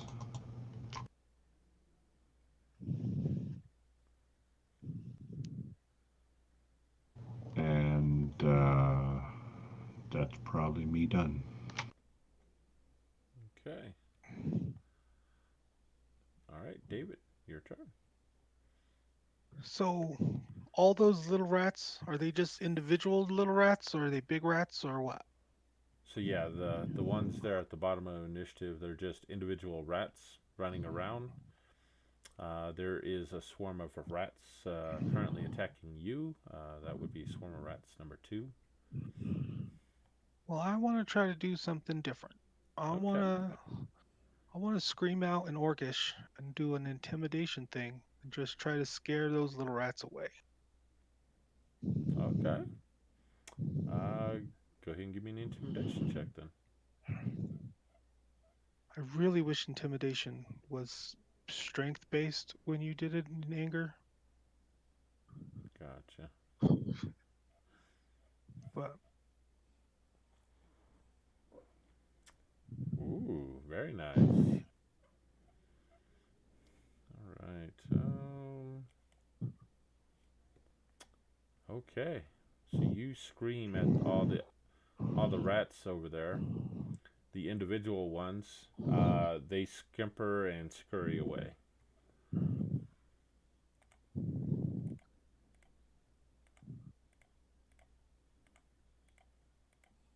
So that was successful.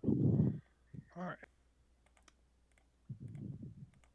that was the closest thing to diplomacy you're gonna get from me today. Okay, fair enough.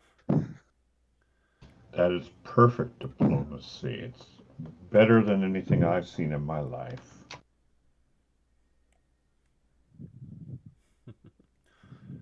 All right, and with that, Sarai, she rushes forward and attacks Swarm of Rats number 1, trying to kill a whole bunch of those.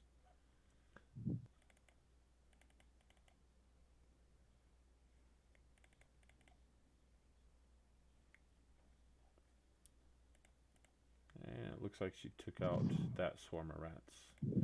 All right, Bombada, you're up. There is another swarm of rats nearby, attacking David currently. And 35 feet away, or actually, wait a minute, no. There's They're the two both on young him. bears are on you, yeah. Okay, I'm gonna do intimidating presence on Albert number.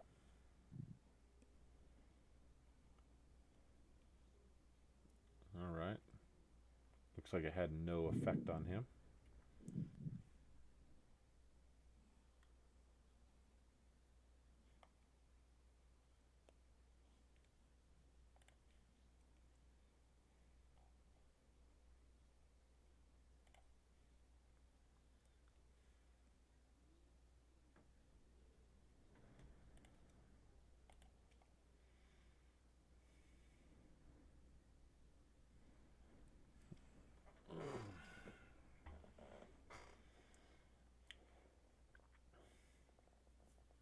All right, you reach out with your great sword and cleave into that young owlbear, taking her huge chunk out of its side as it roars in pain. Is there anything else you'd like to do, Bombada? I'm gonna go into rage. Okay. Did you want your second attack? Oh, the intimidating presence, did it count as an action? Let's see here. Oh, that is an action. Okay. So, Drylock, you're up. All right. He starts to motion with his hand, taps his quarterstaff on the ground, saying "Flama ignis incendia," and fire flies from his hand, casting firebolt on owlbear number 2. Let me target owlbear number 1. Excuse me, on number 1. I'm going to untarget number 2. Okay.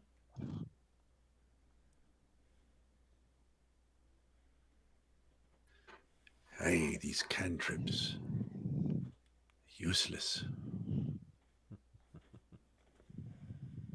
All right. So the swarm of rats continues to bite and crawl over David. And it looks like it hit.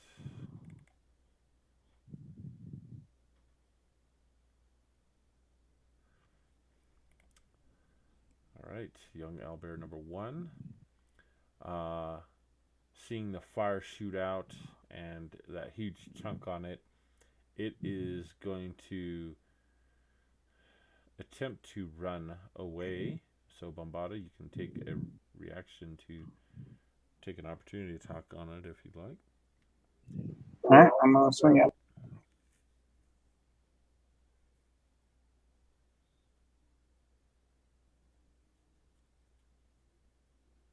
Which one was that? Number 1 or 2?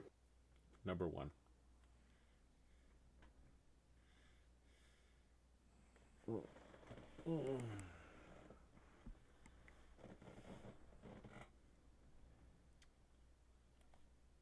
That's going to hit.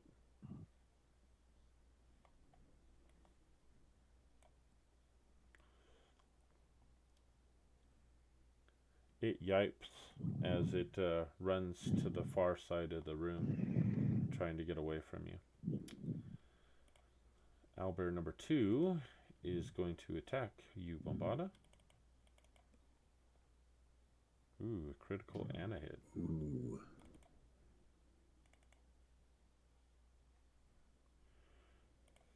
All right, Humph, your turn. Same thing except different.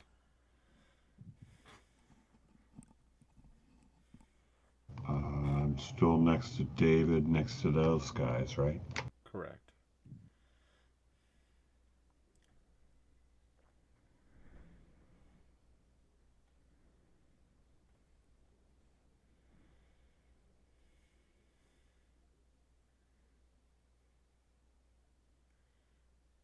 Wow. Wow. Glancing critical blow. All right, David, you're up. All right, so I'll aim for the swarm. Okay. Crit on that hit. Nice.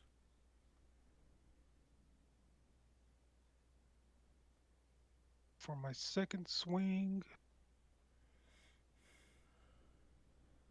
max damage. All right. That Nice. Well done. Cool. All right. Sarai, she's going to charge forward and attack young Owlbear number 2.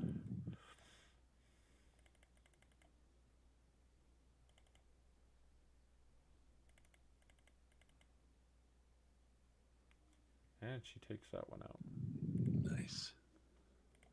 And with that, we're back to Bombada. All that's left is the one young bear that is cowering in the corner, about 10 feet away from you.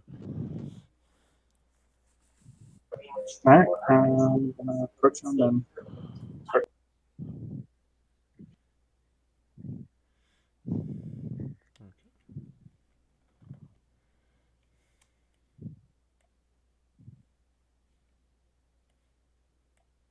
And that finishes off that owlbear.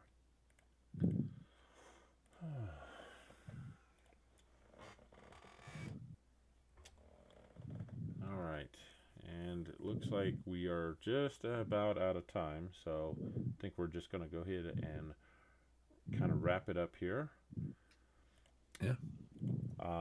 So anyhow, you continue making your way around, eventually clearing through the keep until you eventually find the wizard is in the Great Hall, where he's surrounded by a bunch of his troll knights, some troglodytes, and his imp familiar he has. And there's an epic battle that takes suit.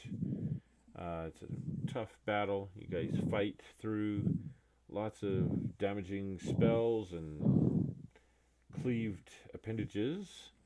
Eventually, you kill.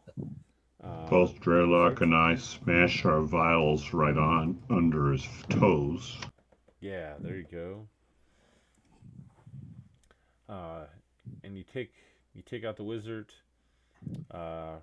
Control is restored back to the Baron, who rewards you, and he holds a festival in your honor, where he awards you medals of valor for your service to the barony, and grants you all some titles and some lands here in the Baron as well.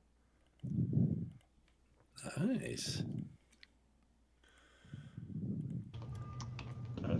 That's A new thing for me, I say. Hmm. Of all my characters, I've never been granted land. Oh, wow. Well, you I've have been now. called a lot of names. Yeah, been called a lot of names. Just never gotten it. Never been given anything nice. I've only had to take them. That was fun. Cool. I'm glad you enjoyed it. Yeah, I hope I didn't slow everybody too much by being dramatic and cautious. Nope. I think that's well advised a lot of times. I play with a lot of groups that all they want to do is debate what to do. I'm just glad I didn't fall on a pig. Right. My home group usually wants to kick the doors in, so slowing down was a little nice. Yeah. Channeling Leroy Jenkins, is that what? Right. Well, we've got a paladin with a sentient weapon, so he definitely Leroy's more often than not. Yow. Wow. Well, Oh, I'm just remembering the first Pathfinder game I played, and we just TPK'd after only 45 minutes. That was ugly. yeah, Ouch. we have a mage that thinks she's a tank. Well, the later Pathfinder campaign, I was playing a halfling alchemist, and somehow I wound up in tank position anyway, especially when the gel